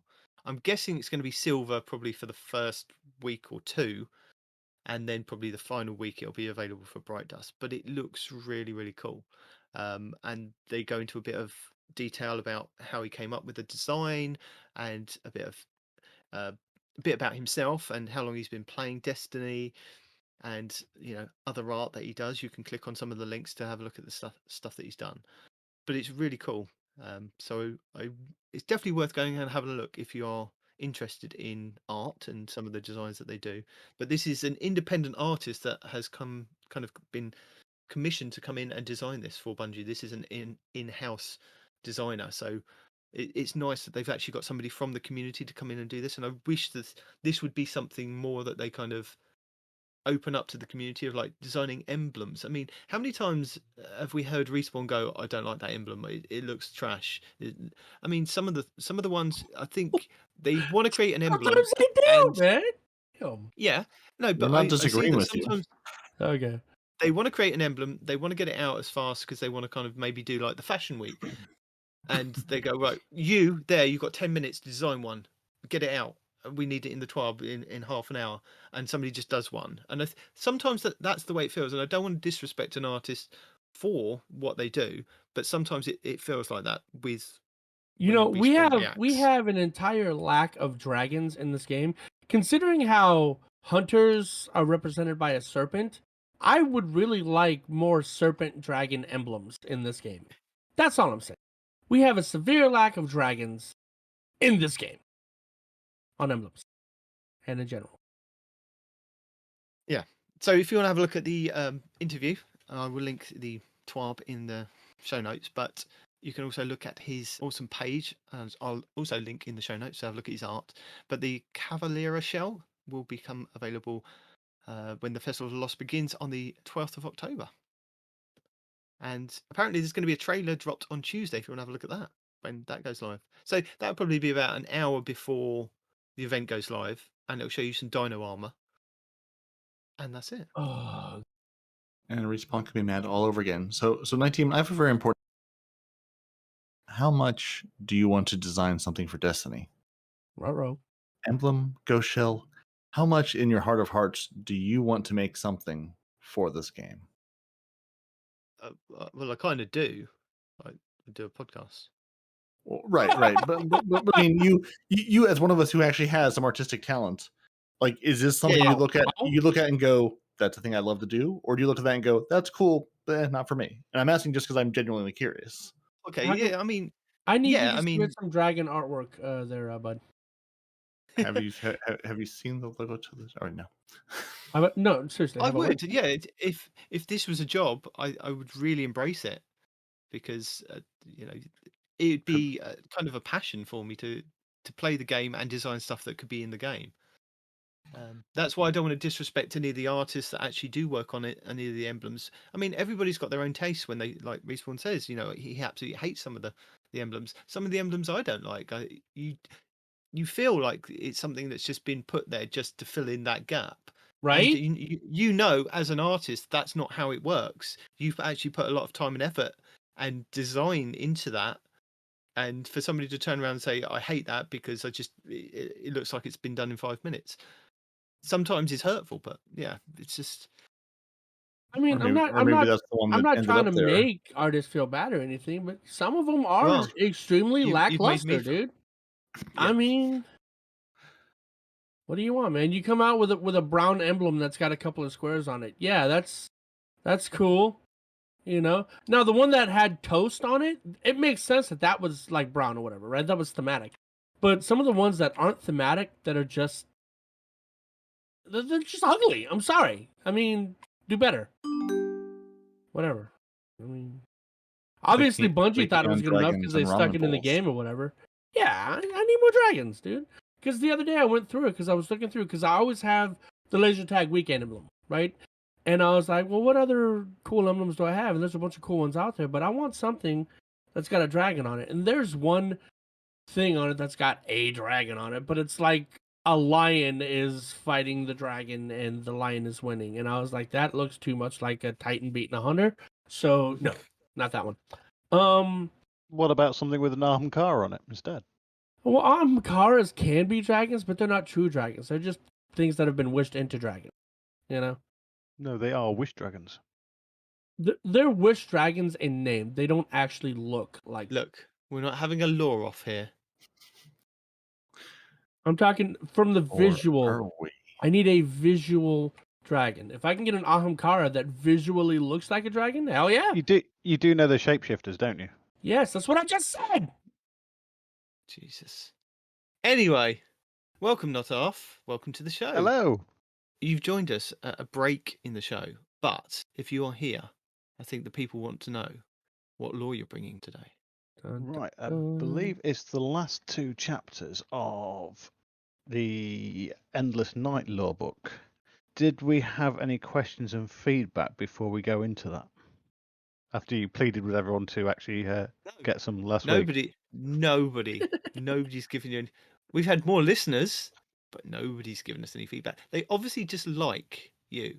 That's it. Actually, no, saying that, we did have feedback that I put in the feedback, questions and feedback channel. And I'll read it now because, you know, it's appropriate that you're both here.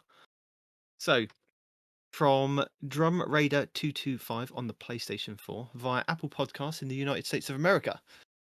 I like this podcast, and I like that Respawn got a better mic. My cat doesn't like Nitedemon, though. I saw like, that. Did you say my cat doesn't like Nitedemon? Yeah. I have so many questions. I have so many questions. Like, You're how do you not- know your you're cat not the doesn't only like one. Nitedemon? Like, how does that interaction occur? You know? I mean, it's a 5-star review, which I love, and it just says "nice" as the title, which is perfect. But I need to know, what problem does your cat have with Nitedemon? And is it the British accent, or is it Nitedemon specifically as a is. person? Because I need to know. Like, right? what does your cat think about NotArf?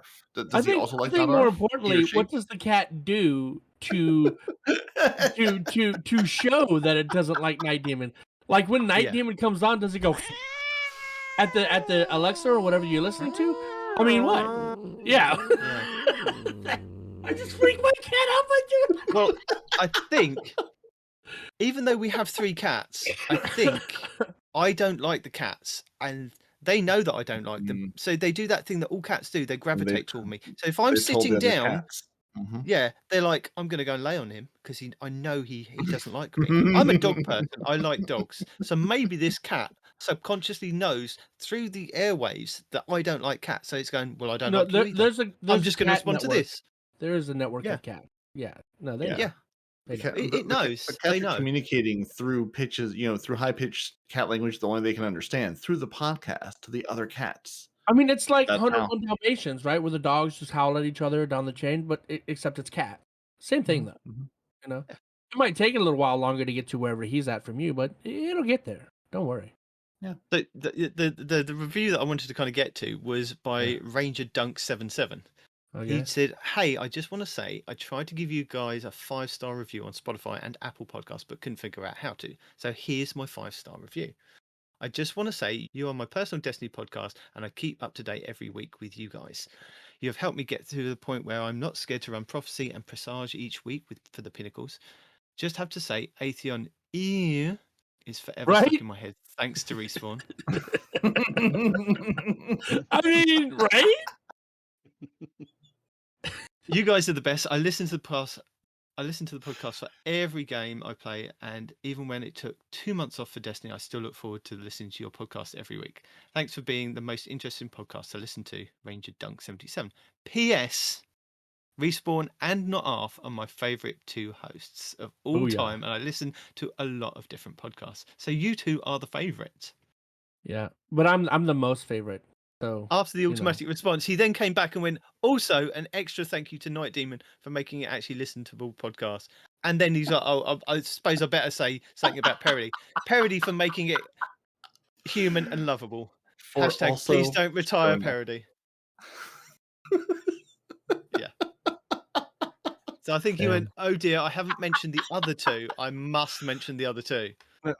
No, see, we know our okay. I know my place. Yeah. Everyone loves Respawn.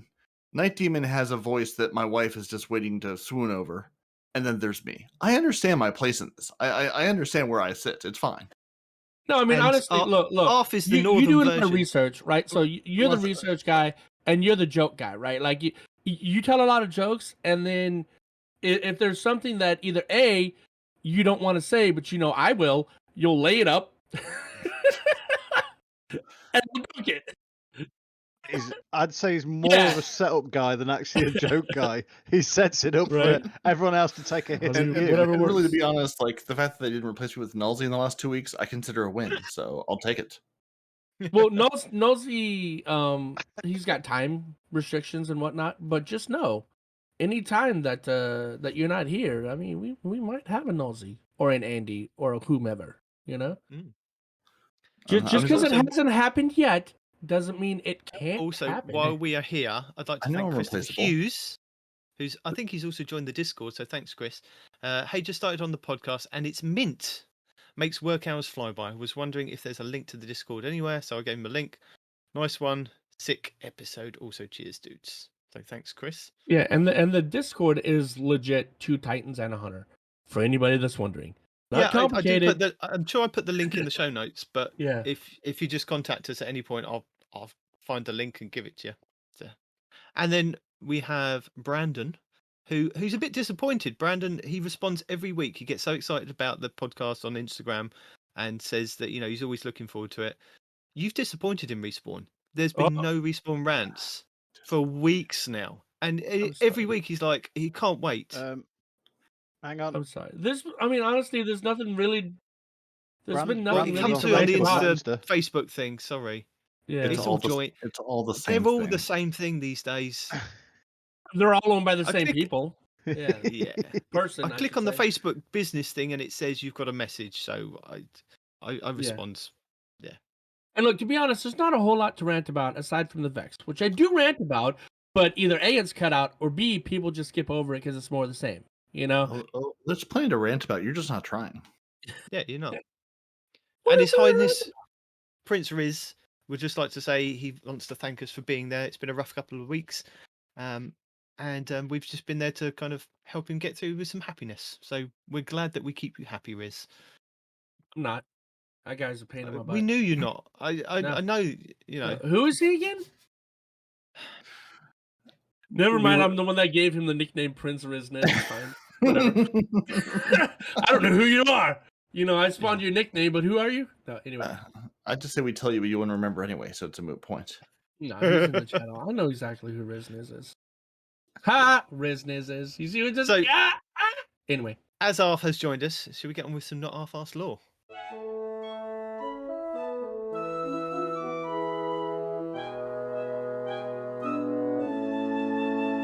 We are on the lore book Beneath the Endless Night. Now, we've done the first 8 chapters over the last 2 weeks. Chapter 9, Prediction. In the days that followed Koira's defeat, the sky lightened, and so did the city's mood as the endless night began to slowly lift. Lakshmi too stood high on the city walls, watching adventurous citizens mingle with the Elixni. She focused her attention on an Elixni peddler, who had fashioned several small robots from discarded scrap. A small gaggle of children stood across the way, clearly interested in the robots as they moved aimlessly, but too frightened to approach. Lakshmi knew that the peddler would sell one of the robots, but none of the scrap, and ended the day discouraged. It's a bright new day, she thought. It's a bright new day, a deep voice called out. Lakshmi turned to see the former warlock Osiris striding along the wall towards her. What a strange choice of words, Lakshmi answered. The darkness is closer than ever, and the darkness, it's sometimes difficult to tell a friend from foe. She remembered this conversation from her time in the device. Many of the potential futures it showed her led to this moment. Osiris was growing predictable. It is, Osiris said, and in the darkness, it's hard to tell friend from foe. Lakshmi smiled inwardly. They were still well within the standard deviation. I'm surprised to hear you say that, Osiris. You're normally blessed with such uncommon clarity. My perspective has changed a lot since I lost the light, Osiris began slowly. Time is suddenly finite. It makes everything seem more changeable. And if my perception can change, perhaps my enemies can as well. The folly of mortality, Lakshmi gestured to the scene below. Those people could never understand time as we do, Osiris. You've peered behind the veil. You've seen the Vex simulation stretching endlessly. You understand that history is changeable, but also inevitable. I used to be certain of that, he agreed, but now I have to wonder. If history is inevitable, why am I constantly surprised? Lakshmi chuckled. She had heard this comment before, of course, but her premonition had not adequately conveyed his fatuitousness. And what do you think, Osiris? Will this bright new day last? She nodded towards the Elixni settlement. Are we meant to share the light with the fallen? As if you would know, she thought. You no longer deal in predictions. I've given up on prediction, Lakshmi. I put my fate in the hands of the traveler now more than ever before. He gave her a sidelong glance. And what do you say? Is this a new dawn? Lakshmi recalled the vision she had so fervently sought with the device. The realization of her righteous victory over the Elixni. Historical and preordained all at once. Her life's work, crawling minute by minute from the future into the present. No, she replied. This is just a flash of lightning before the coming storm. So more of the dancing around the coup that's approaching. So, Arf, did Lakshmi at this point know that she was going to end up being? No. Are you making like No, the death not at all. sound? Yeah, killed. Yeah. Because it's like a click in my headset. Okay, What the hell is he doing? there you go. That's the neck snapping. Yeah, Okay, fair enough. so she didn't know. So, is this a future that she didn't see coming? The thing is, she can see many different futures in the device. Okay. Now, Well, how come she was only hanging on to the one where everything kind of fell down then? Why did she keep spouting that in our ears, going, oh, it's all going to come crumbling down, letting them in here? Why was there not a future where it was all fine and dandy? if you've listened to the lore earlier in this, where she says the consensus and not the consensus, sorry, the Vanguard didn't listen to her predictions about the Red War. They didn't heed the warnings. And so she's convinced now that everything she sees is gospel. Unfortunately, it's not, because there's a part in this actual law book where Zavala says that not all of her predictions, or hardly any of her predictions, have come true. She got the Red War right, and then that was it. She was kind of hanging on to that. Yeah, she's got one thing right out of a multitude, and she's convinced herself she's infallible, and she's running with it. Okay. I mean, a lot of the stuff that Osiris or Savathun is saying here is kind of truths as well, isn't it? It's truths without context, though. Yeah.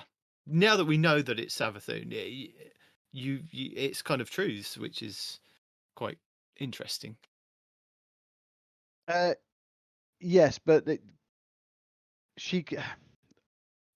I'm getting confused between names there. Savathun can tell the truth Yeah. if it leads to a greater deception. Yeah. Yeah, because she's trying to So, keep in up effect- the facade that she's Osiris. So, although she probably does believe the fact that she can, put her faith in the Traveller, that's probably what Osiris would say, but it's to kind of keep up the facade, isn't it? Oh, that's a good point, actually. Now she puts her faith in the Traveller more and more. Does that hint towards what she's got planned for when she gets rid of her worm and we go into the Witch Queen? Yeah, that's what I was thinking. With what we know now, but back then if you didn't know it was her, you just assumed Because when that this law book first came out, we didn't have the information we do now. Yeah. Hindsight is a wonderful thing. Yeah, it is. Yeah, basic. And there's another thing I picked up on here as well. Osiris is becoming predictable.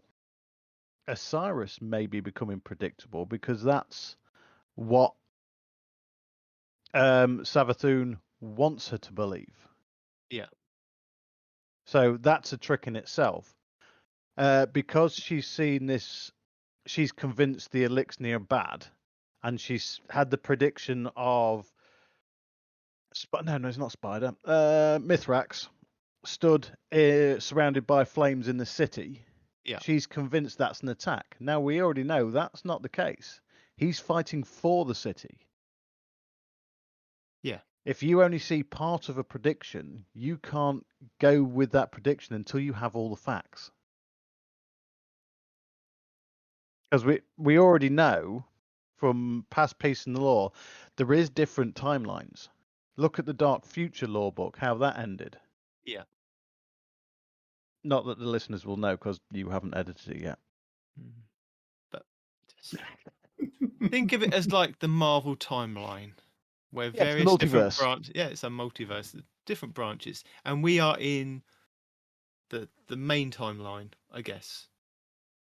Well, not the main timeline. It's the one. If you think along a Marvel timeline, out of several hundred million timelines, this is the one we succeed.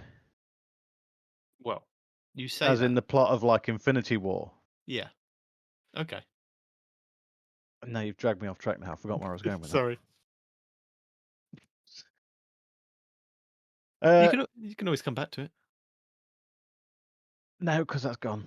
Okay. Sometimes my brain's like runs like respawns. I've got to actually spit out what I'm thinking about. Otherwise it's gone. And she's convinced. No, this is just a flash of lightning before the coming storm. Now she believes that the storm is what she believes is a war or the eradication of the Elixir from the city. Yeah. But it's not. We know that now. Now, this leads us on to Chapter 10, Memorial. The air up on the wall was thin. Lakshmi was right about that. Mithrax stood in silent observation of the memorial above the main concourse. He leaned against an iron railing, watching guardians and citizens alike moving below. Elixir with them. A dreg approached the memorial and led his child to stand among the mourners. Urged forward by a gentle nudge, the child gingerly placed a gilded eggshell at the memorial's base. Gold soldering sealed a myriad of fractures, making a once broken egg whole again. Mithrax's throat tightened at the sight. It was a memorial for a child, lost. The walkway behind Mithrax groaned as Saint 14 cut a large silhouette against the clear sky. Shoulder to shoulder they stood. Neither spoke. They watched as Ikora and Zavala conversed with departing mourners. The dreg and his son approached, and with a bittersweet smile, Ikora made certain to introduce them to Zavala. Big, stern, stoic. Zavala took to one knee and spoke to the child, eye to eye. I never thought I'd see the day, Saint finally said, unable to look away. Misrax responded, not with words, but with a fluttering, purr-like rumble and mirrored Saint's posture. Do you think this will hold?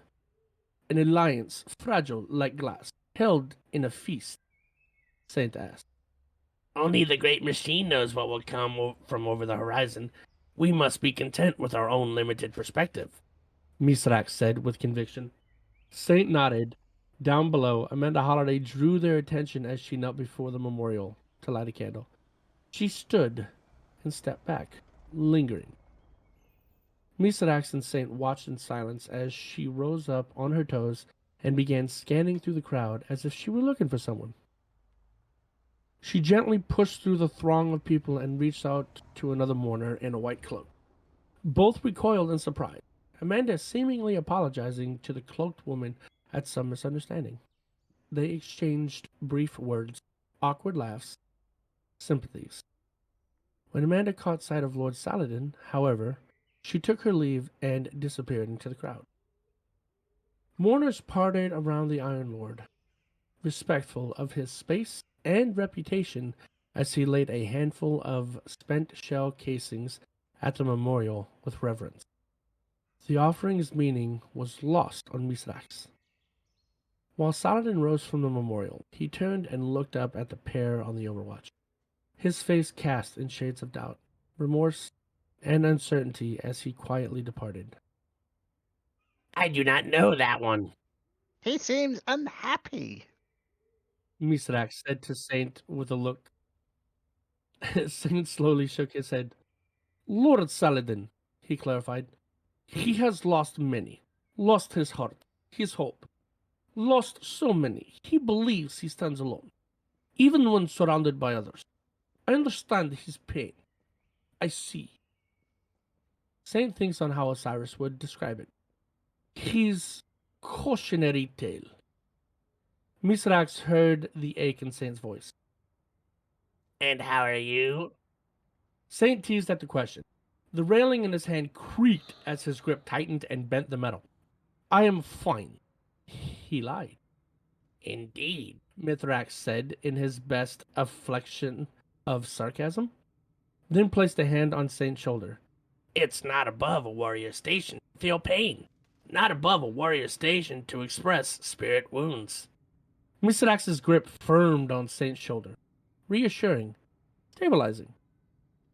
Not above a warrior's station break. Saint nodded in a half-hearted agreement. I should go, he said in a tone Mithrax didn't quite understand. Thank you, Kill of Kills. You are a true friend.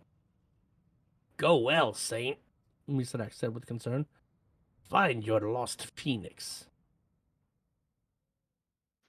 I'm confused. What?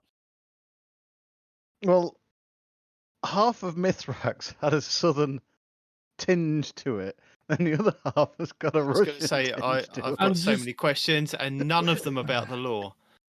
Okay. First of all, I didn't want to do that voice. So No, you came up with the idea of color coding and doing different voices. yeah, I'm sure yeah, it's fun for but people I to didn't want to listen to you do. Miss.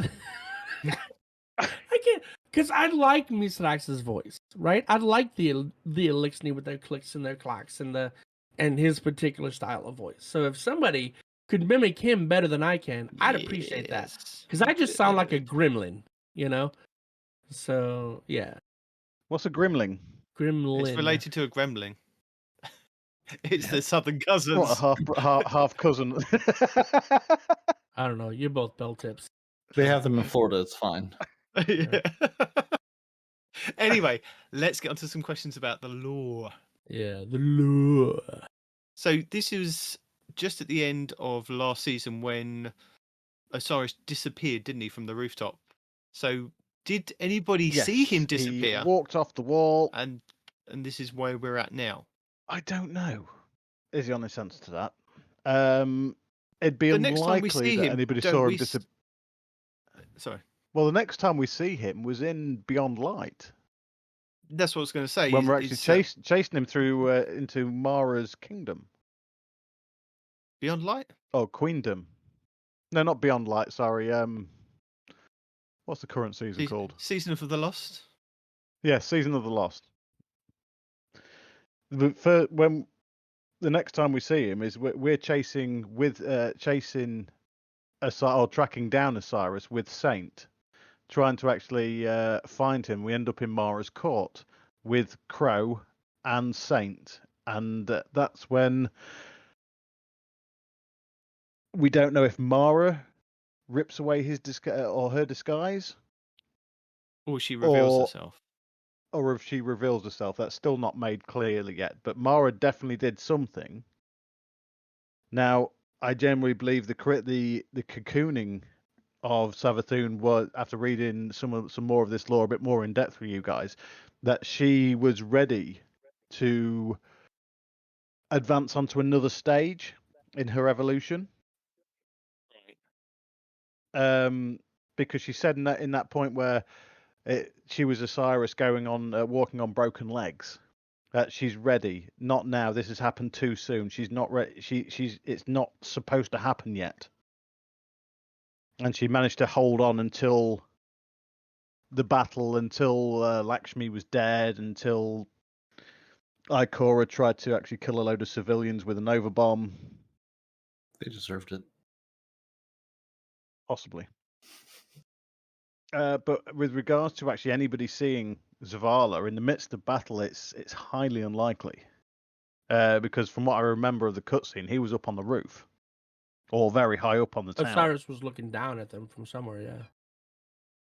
Yeah. And he just walks away, or she just walks away. So it's unlikely anybody saw him, and that's why we had to go hunting for her. Okay.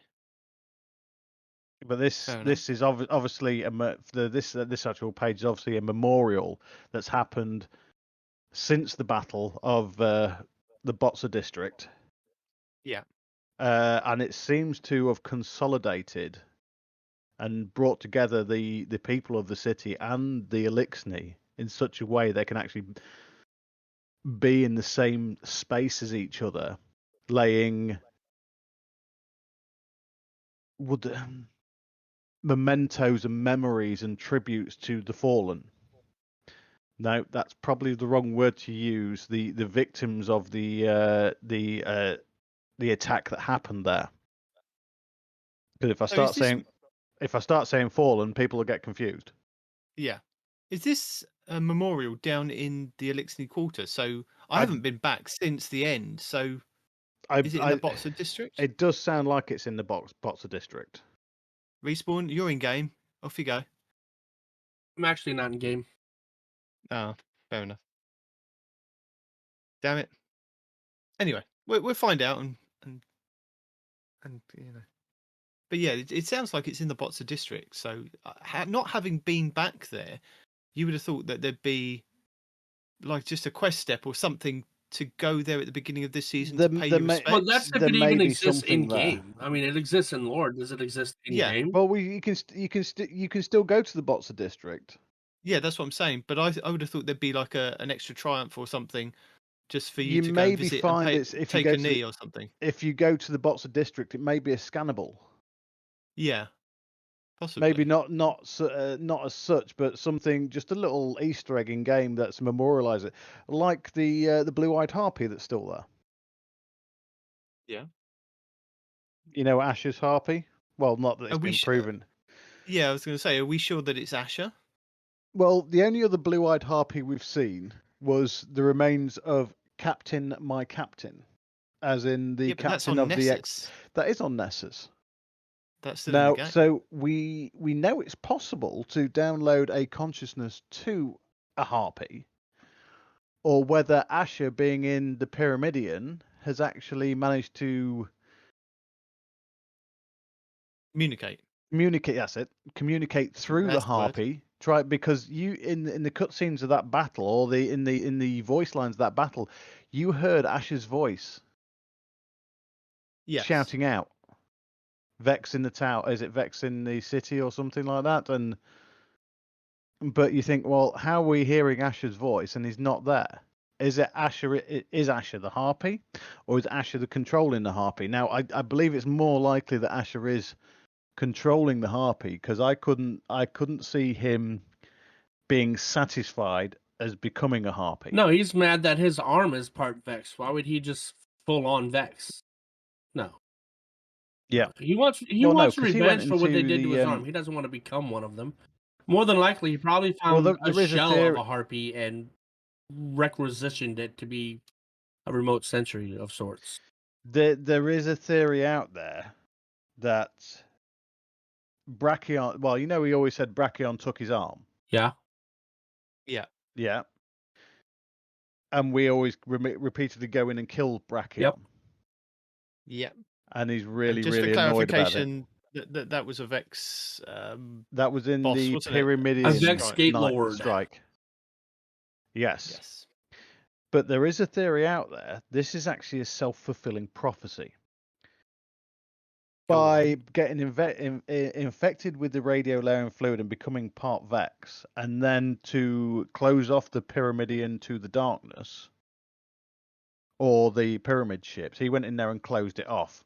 And he entered the lake in there, and he actually pulled it down. So he had a certain amount of control over that place. There is the theory out there, but he actually becomes Brachion. Who? Interesting. So is this a spin? So spinful it's theory? it's completely spinful. There's no okay. evidence for this, but it's been it kind of makes sense if it's a cyclical cycle. Brachion, because the Vex go through time, Brachion takes his arm, starts converting him into himself.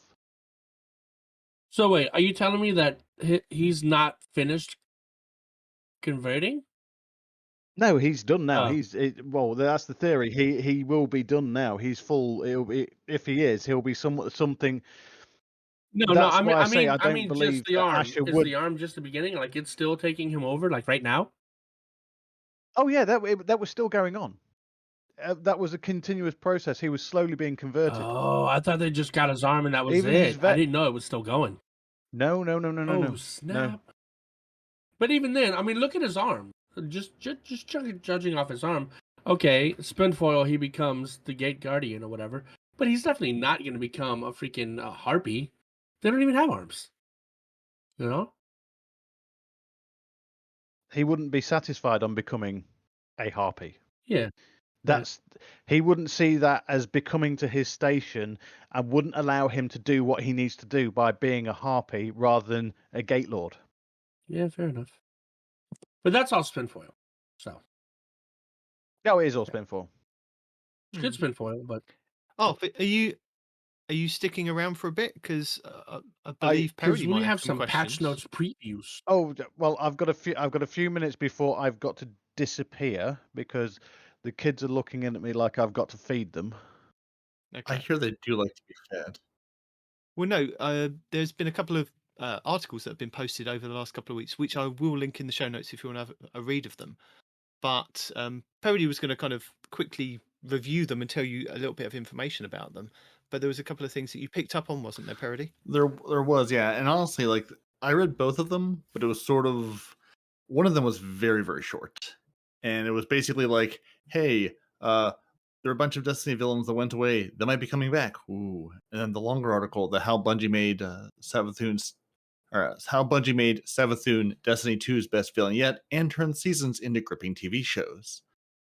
Basically, they talk about how when they sort of sat down to work on the Destiny story, they were like, let's approach it like we can a television show. Let's write it out into seasons. Let's have self-contained seasonal arcs. You know, each season there's big bad, something will happen. We'll rise, we'll fall, we'll move into the next season. That story will sort of be over, but it will play toward the bigger, their light and dark saga they've been doing since Destiny launched. Like your episodes in the TV series, there's the underarching or the overarching backstory or story that's rumbling on in the background. You get hints at each week. Exactly. Yeah. So we have or each episode. Yeah, we have like the small clashes that lead toward the bigger story that they're trying to tell in the end. And so one thing that they quote Julia Nerdin, the senior narrative lead on Destiny 2, saying, we landed on this model because we'd have 6 to 8 weeks of really solid narrative, and there'd be a major beat each week and several as well as several smaller beats each week. Whether it's a story mission, a new voiceover, a Helm radio message, or a vignette where there are characters in the space and action playing out in front of you rather than a cinematic. So just making sure that we have enough narrative content to last that 6 to 8 weeks with a story that is self-contained, with a clear beginning, middle, and end that leads to a larger narrative arc. So basically saying, sometimes it'll be a story that you play, sometimes it'll be a story you see, you listen to. They're playing it out in different ways for us. And one thing I thought was interesting too is they talked about I think this is between Julia and then senior narrative Nico Stevens. Also, were saying, it's challenging when you're working on a game that's primarily a first-person shooter and primarily a looter shooter, MMO light. Traditionally, the systems used to sort of prop up that FPS game are not really cohesive, used for telling a story. Your story is more or less, there's a bad guy, go shoot them in the face, collect the loot, go shoot them in the face again. So they're saying, shoot him in the face, hope you get the loot. Right, and if not, continue. Or shoot them in the face, get them a bit of story, shoot them in the face again, get a bit more of the story. Right. So they're saying, that presents us the challenge where Bungie had, they were saying they feel like they've done a pretty good job saying this is a looter shooter MMO-like thing, but they've done a pretty good job, telling a story throughout that isn't primarily based on shooting enemies in the face, although there's of course still plenty of that. And they were saying again, just Julian Arden says we haven't seen the last of Keitel, the surprising Cabal ally introduced in Season of the Chosen, Mithrax and Saint 14. Likewise, we'll take center stage again. Unsure if that's together or just individually they'll take center stage. Callus, D2's first raid boss and Keitel's father, is also, quote, out there waiting, doing something. We're not really sure, but we're really excited to continue to do things with him. So it's like he's out there on the back burner. He's not dead. We're going to do something with him, but maybe we're not quite sure what yet. And is he dead? Because that was the question. They're definitely not dead. They're saying he's out there. Like he's out there in the universe, sitting waiting. It was speculated he ascended, or the overarching other entity that he contacted through the Glycon, or the Glycon missions that we listened to. He ascended, now I believe it's possibly more like, remember when Oryx went to commune with the deep in the Books of Sorrow? Yeah, I believe it's fairly similar to that. So basically, he's gone off. He's chatting to the deep, getting maybe extra powers, maybe a taken army. We don't know at this point, but he's off doing something with this other entity, and he will be back. Okay, because I was listening to Mylan Games, who was on DCP, he seems to be a regular now, giving them some. Yeah, he's on there every week now.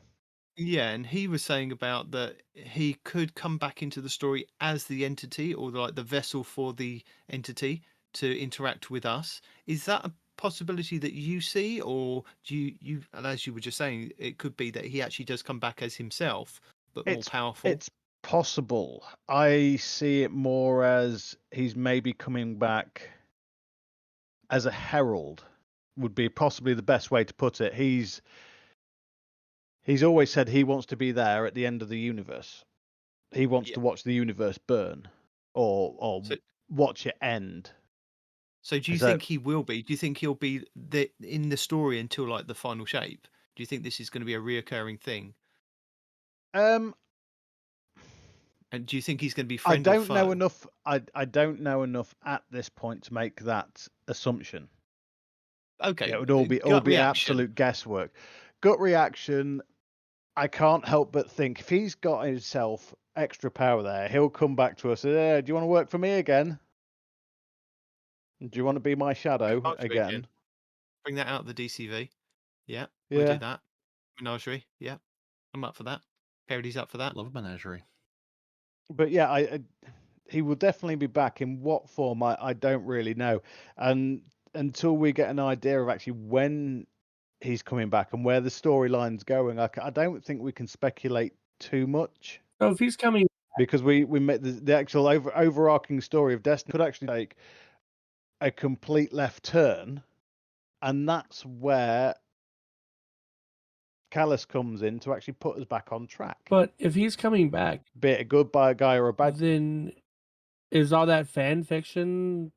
Maybe not fan fiction, because like once he was gone or whatever, then yeah, okay. How's all the fan fiction, the futuristic stuff that he says is gonna happen if he's gonna be dead? But if he's gonna come back, does that? But it's exactly that. It's fan fiction. It's not canon. Yeah, I mean, I get that. I get that. But if he's coming back, there's no way that maybe some of that could be canon. That maybe this is Bungie's way of saying, yeah, I don't know, maybe some of it could be real. I'm still interested in when we did the Leviathan raid and the robot clapped and we got put into some kind of ascendant realm and we dealt with that ascendant version of him. That was really weird. Have they kind of explained that? That wasn't an ascendant realm. Yes, it was. That was explained. That was a world created by the Scions. Okay. That we fought in that room. That we fought in, yes. And that's why the Scions could access it quite easily, because it was created by them. Fair enough. So it wasn't a throne world. A vision of Callus. It wasn't a throne world. It wasn't the sword space. It wasn't even the space that we see Mara in the Shattered Realm. It wasn't that either. It was a completely different space where the Scions created it. Okay. Now, whether that's in everyone's own head, we don't know. But yeah, it's going to be interesting to see if he does come back. The relationship with Keitel that we have, whether that will change, or the interactions with Keitel and Callus, if there is going to be. So that's interesting. Also, the other question I think Peroty picked up on that he's put, apparently Zivo Arath is playing a role in the story, and Bungie thinks that many people haven't picked up on. Is that for this season, Peroty? Was that that's what they were saying, and they were saying, their lead narrative guy Steven reckons players haven't realized just how important Zivo Arath is and will be. So it's hard to say whether there's obviously there's something going on behind the scenes now, but it's hard to say if they're saying, hey, there's things happening now that you're missing. Zivu is hunting Savathun on behalf of another entity. Yeah, we got that, yeah. But what is the Zivu Arath is also controlling the Taken. Yeah, okay, yeah. You've explained that bit to us. Yeah. But so what haven't we picked up on? I'm not sure, because we pick up on most things because we actually read the lore. Yeah, yeah. Yeah, well, I mean, and they're saying, we think most people haven't. I'm not sure what they're actually alluding to. Yeah, I mean, it could just be that they're saying most people haven't realized how important this character is. Not to say, no one is seeing this, but it may just... Are we sure that Mara is Mara and not Savathun, and Ziva Arath is the one that's trapped? Well, we know Ziva Arath is not the one that's trapped. But we don't know if Mara... Do we? We don't... How do we know? How do we know that that's not Ziva Arath? Because why would she be acting like her sister? Why not? Why not? Because Ziva Arath's worm has nothing to do with trickery. She can't act like a sister. Okay. She can't act. The hive gods have to stay true to their nature, otherwise they'll be consumed by their worm. Okay, and what does Ziva Arath do? He's the god of war. Yeah, he'd try to fight us. He wouldn't go about it. If we walked into that room and he was there, he would try to kill us. None of this cocoon outsmarting. He'd come at us head on. He'd come at us head on. It's a bit like so what has come at us head on this season? Nothing yet. We've been proactive this season. We've been going after other things, not the other way around. We've been.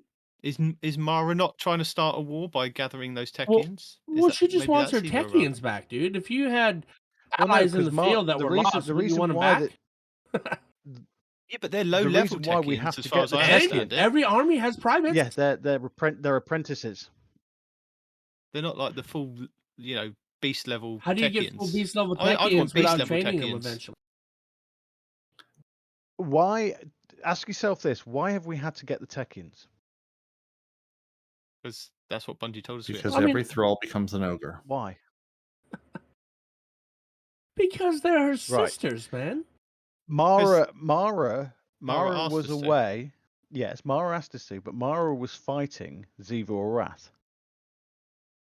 Right. That's what she was doing. They got their ass kicked. And to allow Mara to escape, all the Techians went in different directions to attract all the forces off, so Mara could get out of where she was back into her court where she is now, and that's then the Techians had to hide themselves so they didn't get killed. Now some have been killed, which are, I believe, the journeyman Techians, not the actual apprentice Techians that we found so far. It may be it's because you got to remember Shuro Chi was a Techian. Yeah. Most of the bosses in the Last Wish raid were Techian. That's what I was going to say. So, but they're more powerful Techians, aren't they? Hey, are they more powerful Techians? They were, yeah. They were the Mara's original inner circle. Okay. So why doesn't she use those now that she's got those back? Well, I don't think she actually has got them back because of the curse. So every time that we release them when we do the raid, they just get sucked back in until they get sucked back in on the weekly cycle until that curse is broken. Okay. Now that explains it. Killing Savathun is one step closer to breaking the curse. Okay. That's actually a voice line in the new season. Yeah.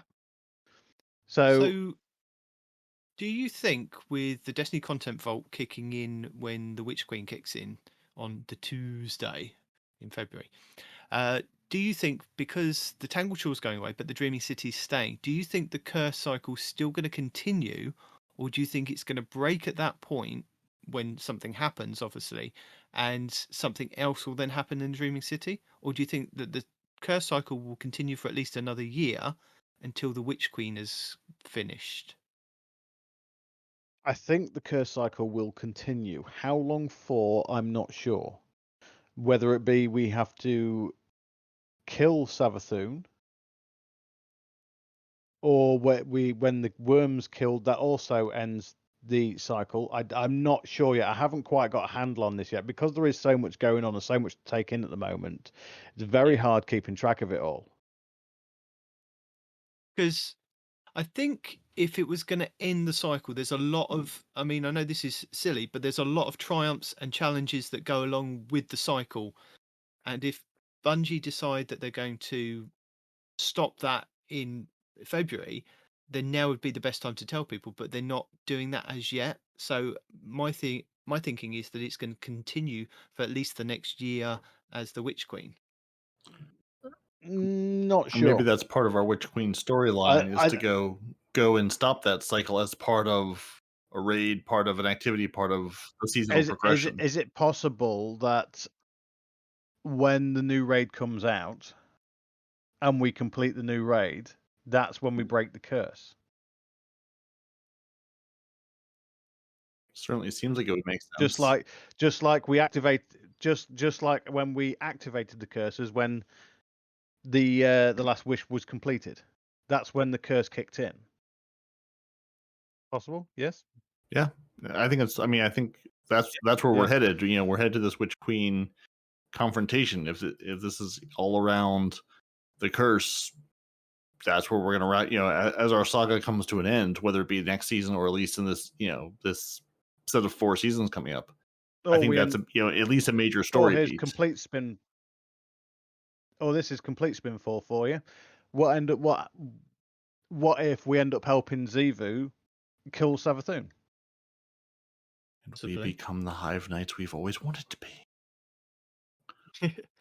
Or maybe, like you were saying, because they're not making too much of a focus on the worm, maybe if the worm is part of the story for, say, the next 6 months, so at least 6 months from February, so at least we know after the worm has been killed in those 6 months, then that's when it ends the cycle, because I think they still want to keep Savathun around as the big bad for the year. Yeah, just for the story, but with light powers instead of dark powers. Yeah, so the worm is the key to unlocking the Dreaming City from its curse. Yeah, possibly. We steal her worm, we shove it in a crack in the door, and that's the Dreaming City curse over. Yeah, a bit like what we do on the Tangled Shore with that strike, where we put those little worms and things, and it blows up a big nest. Yeah, we do that then. Done Good plan. and done. Excellent. Right. In that case, I've got to go because I've got very starving children. Cool. Thank you very much, Arf. Thank you very much for your time, and Yes. we look forward to listening or questioning you more next time. Awesome. Right. I'll try and see you next week. Yeah. More interrogations with Arf.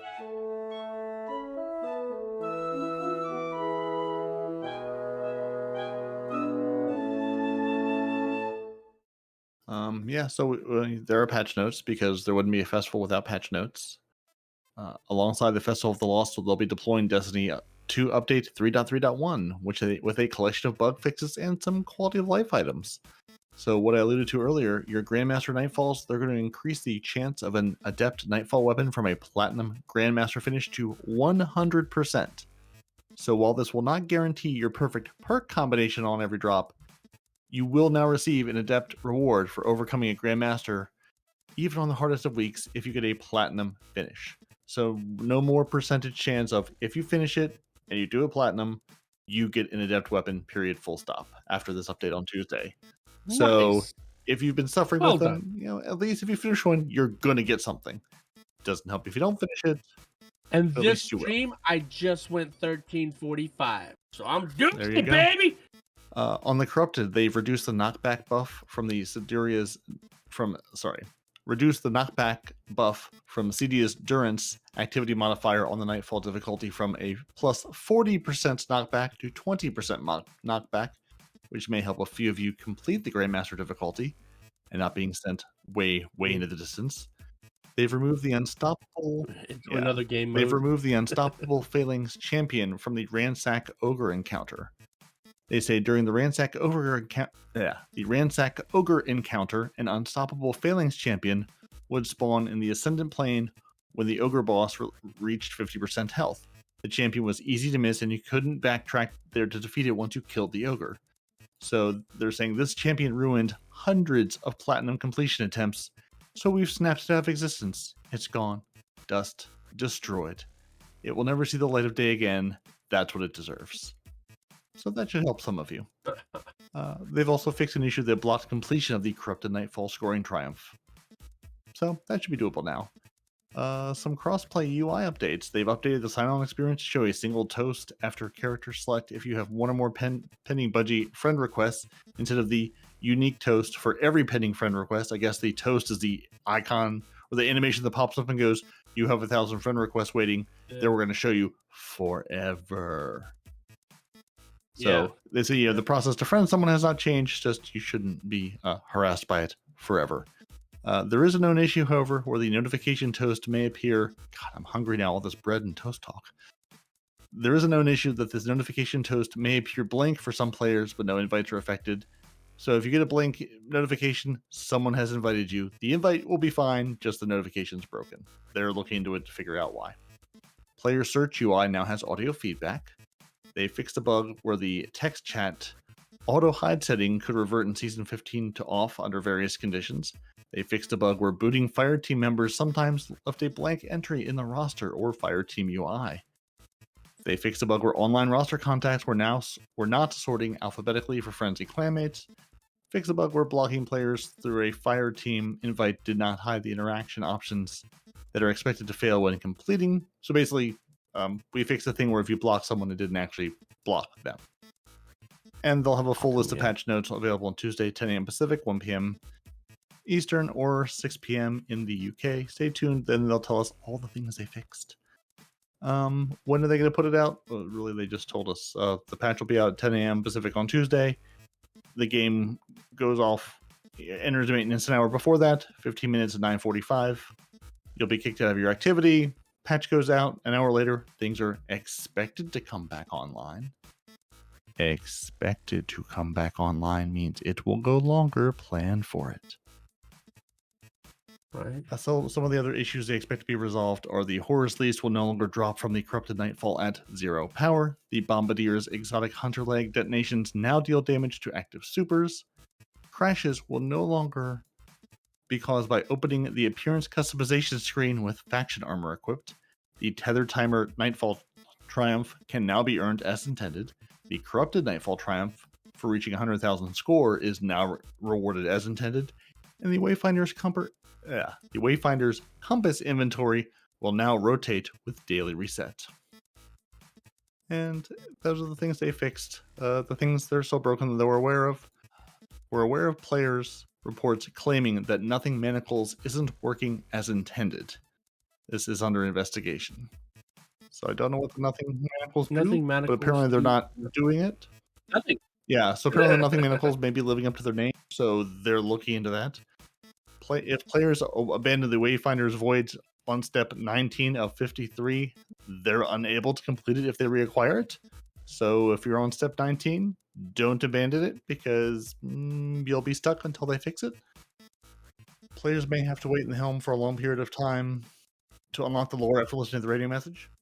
So if you've made it past your step 19 and you've made it all the way to step 42 of 53 for the Wayfinder's Voyage quest, it tells some players in non-English regions to purchase the wrong unlock on the compass. So yeah, you should have purchased the Astral Attunement upgrade to advance the quest, not whatever it tells you to do, which is located on the far bottom right of the screen.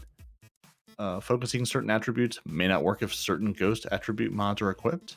The Prophecy Dungeon's Cottontail Shell's ears no longer display color. Only 4 daily bounties appear in Spider's inventory, but the quest step during the Forsaken campaign requires 5 bounties. And certain ability combinations cause a bow to become invisible in players' hands. Firing the bow will resolve the issue. So that's what's fixed, that's what's broken, and now you know what we know. Yep. And, We've got some videos of the week. One of them is The Lost Queen. I checked it out earlier. It's pretty good. The other one is Movie of the Week, Maximum Carnage. He got a Maximum Carnage and Gambit by killing the team while he was in there, chucking the Nova Bomb, leaving, and about 8 seconds later, the Nova Bomb kills the entire team again. So, yeah, there's that video. It's pretty good. I mean, I know I just explained it to you, but watching it is kind of hilarious. His reaction is a little up there. We got Artist of the Week. We got some pictures. Here's a picture right there. If you're listening, too bad you can't see it. It's the Traveler. Pretty cool artwork. This is my main Guardian list too. Made a ton of lore for her that I'll post here someday. This guy not only is drawing a Guardian, but he's even got lore about her. And Day 5 Transmat, what did you show him? And this is a picture of Crow after he touched Savathun and gained all the knowledge. So if you're into that kind of thing, it's pretty cool. Yeah. Next we have some of these things right here. Let's I'll just say, if you do make art, I can apparently post it with the Destiny #Destiny art or Destiny 2 art, and Bungie will look at them and maybe feature you, and then you'll win a pretty thing. There you go.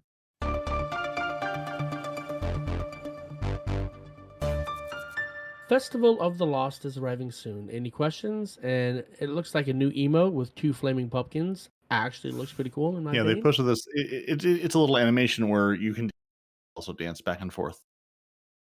So that's, I guess, one of the emotes we're getting. I like it. Now, does it dance to the tune of "I Put a Spell on You"? Is the question. I don't know. Right? Yeah, that's a good question, though. That'd be cool if it does. Bungie Careers. Enjoy leading artists to collaborate and deliver amazing 3D art or environmental content? Join us at #WeAreBungie. Incubation 3D art lead. There's another link. Incubation environment art lead. Another link. So if you're an artist like a Nitedemon is, check it out. Go join Bungie and make more art that we can tell you looks terrible.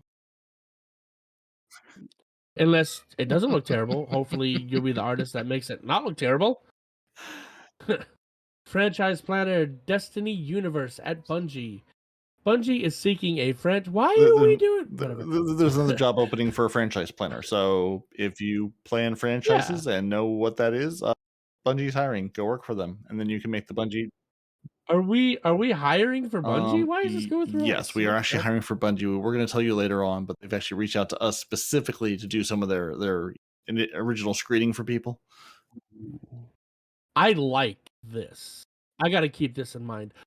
Bungie store, 24 artists, 12 months, 1 calendar. Incredible. Pre-order your 2022 Destiny Community Fan Art calendar today. All proceeds go towards St. Jude's Children's Hospital. There's a link for it. But yeah, it's all community art. It's 24 community art pictures on a 12-month calendar. I'm actually gonna go probably grab that after the show. Yeah, so if you're interested in ordering this, go to twitter.com/Bungie store, all one word, and that'll give you a link to it. Because it's actually listed at a big cartel site somewhere, which a much longer URL, but twitter.com/Bungie store will get you there. And you have until the 31st of October at 11:59 p.m. Eastern to pre-order it. So don't wait till November. If it's November, you've waited too long. Yeah, that's my problem. Destiny 2 says, entering the DCV on Feb 22nd, Forsaken Campaign, Tango Show, Year 4 seasonal content. Not entering the DCV, Dreaming City, Last Wish, etc. Alex at Bozja Field Note Purgatory says, the decision to vault content is still buck wild to me, especially for new players who are now entering into the game halfway through without context as to what happened up to this point. You know, you really should have like a montage of what happened to this point, so that new light players aren't completely lost. Like there will be a TV show. Make the TV show, then we can all watch it and look playing the story to everybody. TV show, comic, something. Just they're coming in blind, dude. I don't know how new light players are supposed to get on. Alex also says, don't get me wrong, I understand the pros of vaulting from an internal engineering product, QA, etc. perspective, but it makes for one rough experience to new people to get invested if they don't have a friend or YouTuber who can explain everything for them. DMG says, this is great feedback. Take a drink. This is a major challenge that the team is invested in solving.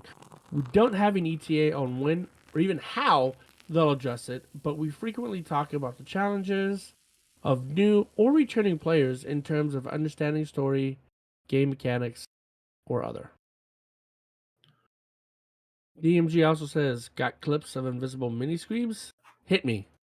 I think that's the problem. They're hitting everyone. Well, he would like the clips so he can get the team to, look into it. No, I get it, but his choice of words is either spot on or... It's spot on. Bungie Help says, we're currently investigating an issue where Destiny 2 clan creation is unavailable. Yeah. Oof. We'll send out an update once the issue is resolved. Now they're saying the issue has been resolved. Players can create Destiny 2 clans again at this time. Players who observe any issue should report this at the help forum and they give a link. See, I'm starting to learn how to read Twitter. See, I read this part first and then I read this part. I'm learning. I'm evolving as a person. Bungie Help says, we are currently investigating an issue where Destiny 2 clan creation is unavailable. We'll send out an update. Okay. Well, wow, it started way down here. You're so close to understanding it. Oh, there's no line connecting them. That's where I jacked it up. Okay. Like this one, there's a line connecting them or whatever. I missed that. Okay, anyway. Got it. Yeah, you can make clans now. You can make clans. By the time you hear this, you should be able to make clans unless they broke it again. Yep. Destiny 2 News says Destiny 2 Beyond Light is coming to #Xbox Game Pass for PC on October 12th. There you go. Game Pass. Game Pass. And anyway, it is. There were two things that I found that I forgot to dump into here because I feel like we can't let a week go by without at least saying the word trials once. I saw the Trials report tweeted that we've passed 1 million Guardians who've played at least one Trials match since the revamp. And for reference, in the previous 3 seasons combined, aka since Beyond Light in November, 1.1 million players have played Trials. So since the revamp, what are we on? Week 3 now with the missed week for Iron Banner? 1 million people have played, which is the same as people who have played since November of last year. So it's working. People are liking it, playing it. And Destiny Tracker also tweeted that they've updated their site to add a lobby KD for all the match rows for Trials, Iron Banner, and Survival. So this will tell you the lifetime KD of everyone in the playlist for that. They say in the playlist for that playlist. I think they say in the lobby for that playlist, which will give you an idea of how difficult that lobby is. So I guess you can use their site to say, hey, who are these people I'm stepping into with? Are they going to absolutely stomp me without having to stare at your screen for the 3 seconds you get to see that animation? But before you then either get stomped or not. But at least you'll know what to expect now. See, I think more people are playing Iron Banner now because this is just hearsay, but remember how we had to do that dumbass quest line before you could even turn in your bounties? Or, I'm sorry, before you could even turn in your tokens? That was asinine. They got rid of that, and more people are coming to play. I think that, because that's what kept me out for a long time, is because I don't want to, if I have tokens, I just want to dunk them, right? I don't want to have to do this whole long BS, half the time bugged freaking storyline just to be able to turn in some tokens, you know? And then you could store all your tokens and never Yeah. turn them in. And then have thousands of them going, why do I have these? Just me? Okay. Yeah. All right. No, I mean, we know why you have them. You're waiting for the perfect set of armor. I'm waiting. We I don't know. even know what I'm waiting for. I'm waiting for something, I assume. Who knows? Yeah.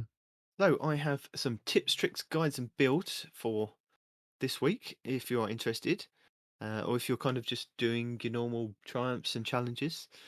We have the esoteric guide for all 3 data caches in the Forest of Echoes, if that's your last kind of couple of triumphs to get. Please check back in the last couple of weeks or have a look on Esoteric's channel if you want links to any of the other Shattered Realm kind of guides that he's done. He's done a really good in-depth job of kind of where all the anchors are, where all the caches are, all the hidden things are. So check him out. Cheese Forever has a couple of cool videos this week. There's a game-breaking infinite ammo glitch that you may be interested in. And there is also a Telesto glitch with infinite abilities with thermal swap. So yeah, check those out. Cool Guy has a really good video going over the Lorentz driver, which is the seasonal pass exotic that you can get this season. So if you haven't seen this, you've probably been living under a rock because this is everywhere in Crucible. And I was wondering why I was getting killed so much in Crucible and why these things were kind of, they start to be a bit of a problem in, I'd say, like in trials and things like that. And I wasn't 100% sure of how people being so good, but in Cool Guy's video, he kind of breaks it down and goes over how people are kind of just one-shot body shotting you with just the builds that they are putting together. So if you are interested in putting these builds together, he kind of does break it down for you of what you need to rock, as well as going over why it probably does need to be taken down slightly with certain elements, but it's definitely worth a watch. He also has another video on the Wolftone Draw, and he says this is a must have for this season. And I'm kind of in agreement with him because of the perks that you can get with the Adagio and the Impulse Amplifier and things like that. This bow can be, the draw time can be taken down significantly and improved, like especially with Adagio, you know, after defeating a target, this weapon fires, charges, or draws more slowly, but deals increased damage for a brief time. Now, when you pair it with certain other weapons, like I think he was in one clip he was using a dead man's tail, one clip he was using a crimson, and the potential that you can get with this with doing like a quick swap with your mod is fantastic. So you can put the quick access, I think it's quick access sling, isn't it? So yeah, quick access sling, swapping weapons much faster for a short duration after emptying the magazine. So it's pretty good with a bow. It's like it just works so well with a bow and a hand cannon. So you compare this with an exotic hand cannon in your primary, this in your secondary, and go to town. And Cool Guy goes over a couple of really good roles that you should be looking out for. And yeah, it's definitely one I'm going to try with my hunter. I may swap out my Le Monarch and put a, you know, exotic hand cannon to pair with this bow if I can get it to work really well. Castle Content this week has done another really cool video on a God Roll RNG calculator. So this is him trying to work out what are the potential odds of getting a God Roll from, say, like Iron Banner. Really fun video. Go and check that out. He's put a lot of effort into that. And finally, one for the laughs. Fallout Plays did a video on I Paid the Drifter to Roast Me. So this is the guy that voices the Drifter, Todd Habercorn, and he actually found him on Cameo and asked him to read like one of his, you know, comments that he's had in playing Destiny. So that was quite fun to listen to. It's only a minute and a half, so it's definitely Deacon approved there. And yeah, that's my tips, tricks, guides, and builds for this week. There's only a few because yeah, we've got our Nightfall tips that I'd already kind of gone over, and some of the Festival of the Lost links. So check those out. Peroty, over to you. I think this is where we say thank you for joining us. Your Titans are Peroty and Nitedemon. Your hunter is no one responds in real life. Your lore scribe, who promises to be back with us next week, is NotArf. You can email the show at twotitansandahunter@hotmail.com. You can find the show on Twitter at twotitans_hunter. You can find us on Instagram and Facebook and send us messages. We can't tell which one they come from, but that's fine. Just send us something. We'll read it. We'll find it. It'll all be good. You can find all your favorite Guardians on Xbox Live, Respawn on PC, but none of it matters anymore because we're all together. Can't talk to each other. But we can all be together. You should listen to the show on Apple Podcasts, Google Play, Spotify, and everywhere fine podcasts are sold. You can watch the show on YouTube. And if you do want to talk to people, there's this thing called a Discord, where I think it is where you put your discs in some sort of cord and then you can talk to each other. And you can find ours at discord.frozen.party. And that's frozen with a 0. So discord.frozen.party will get you into the Two Titans Discord. And then you can be disappointed with the rest of us and how bad we play everything. And Respawn, tell the good people goodbye, because it's just the two of us. Well, before I tell people goodbye, first I want to let you know that we do stream live every show at No One Respawns in Real Life.twitch.tv or however that goes. And speaking of which, it's really starting to grow. I'm at 99 followers now. That Respawn army started as a pebble is now getting pretty significant. And just want to shout out to the last ones. That Mr. E. Crank my hog, please. Frosty the donkey, and they call me Vin for the latest people that join the army. So tell your friends, increase those numbers. Let's get this viewer count up. That way we can spread the word and conquer the planet. So yeah, thanks guys. Yeah, and if you don't follow the YouTube, I saw a very sneaky Nitedemon was streaming live to YouTube the other through some sort of voodoo and witchcraft. So if you don't want to listen to the episodes, follow the YouTube, because there might just be a stream there too. It's hard to say. Yeah, I didn't even know that he was streaming on YouTube. Look at that. I didn't either until I went to go look at my YouTube subscriptions and saw a number of live streams for our show, and I said, I don't remember when that happened on like a Tuesday evening, but here we are. Nice. Well, in that case, thanks for hanging out. Thanks for listening. Thanks for watching, and deuces. Bye.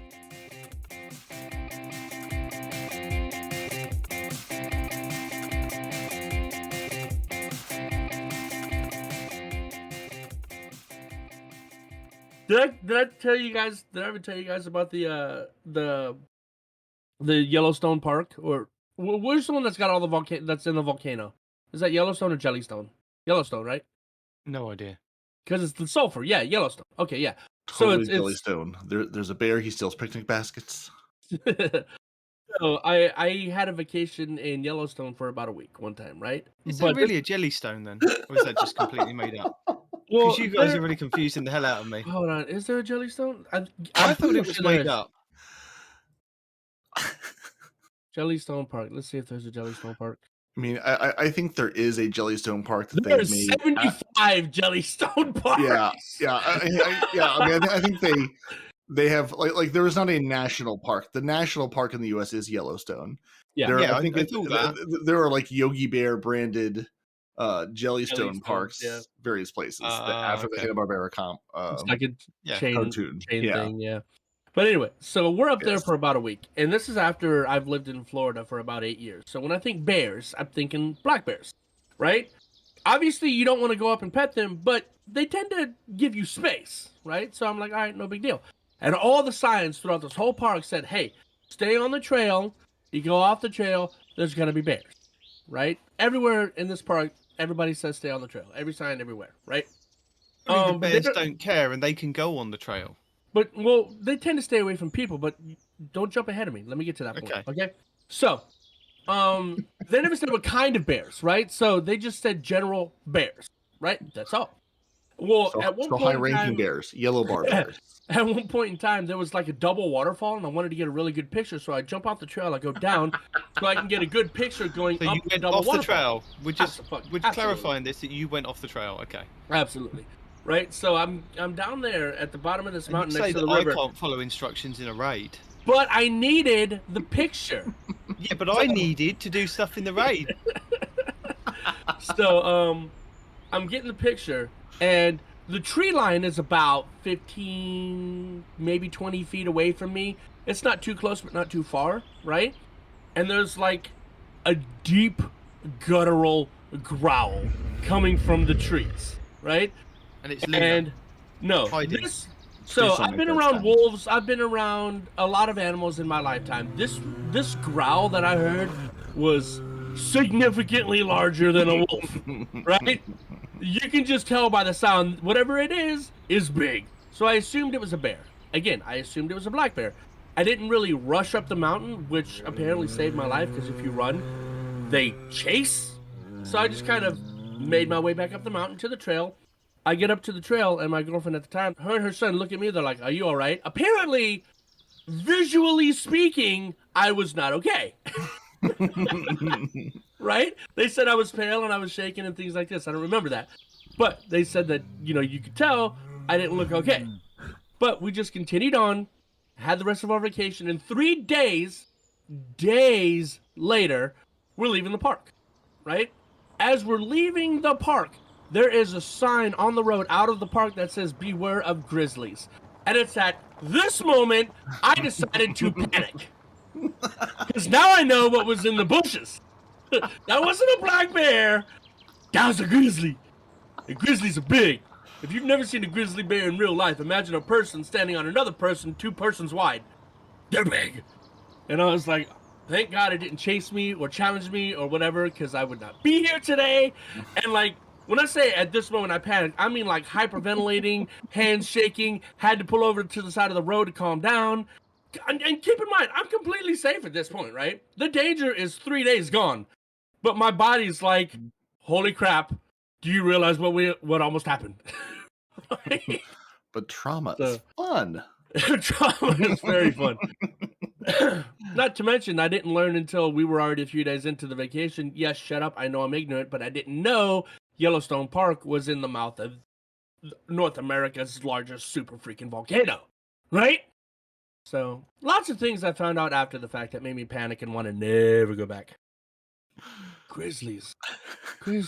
Dude, Yellowstone. If anybody who works at Yellowstone listens, make the signs going into the park and on the trail say grizzly bears. Not just bears. Grizzly bears. And have a picture, maybe a size comparison chart. This is you. This is a grizzly. Stay on the damn trail. You know what I'm saying? We're serious. They'll eat you and not even think about it. They'll eat you, eat your Dude, children, eat your parents, eat your Especially friends. if they have a and, cub or it's they'll be breeding hungry. season, you're done. Oh yeah, Like, no. I don't know why I was lucky enough to get the warning instead of the whole challenge, but if you're there during the wrong season, they don't even warn you. They just get you, from what I understand. So You're just fuel for the winter, my friend. yeah, You're just there to help the bears fatten up. That's all. yeah. And then they say all that nonsense about playing dead or whatever does not apply to grizzlies. They will still chew your ass. Yeah, no. I was like, damn. You're not rotten. You're just tasty. Yeah. Anyway, so anybody else have terrifying vacation stories that you want to share? Coyotes, wolves, snakes, encounters of the third kind, whatever. I'll take them all. I don't care. I'm pretty safe on my island. I'll stay here. Yeah, I think he's in the opposite of Australia. Australia has all the threats. We have some of the threats. I think he has no threats. Right? Are there even large? And I have no idea. Are there even large? Knives large are a threat on their creatures? island. They have Well, sentient knives. Yeah, but I mean, are there even like any sort of large animal that could devour Yeah. you? They're called What? Scotsmen. They attack the English. I was just gonna say, besides football hooligans or Right? I think the football hooligans are the predators, I think. Yeah, definitely. No, they'd go running if they saw a Scotsman.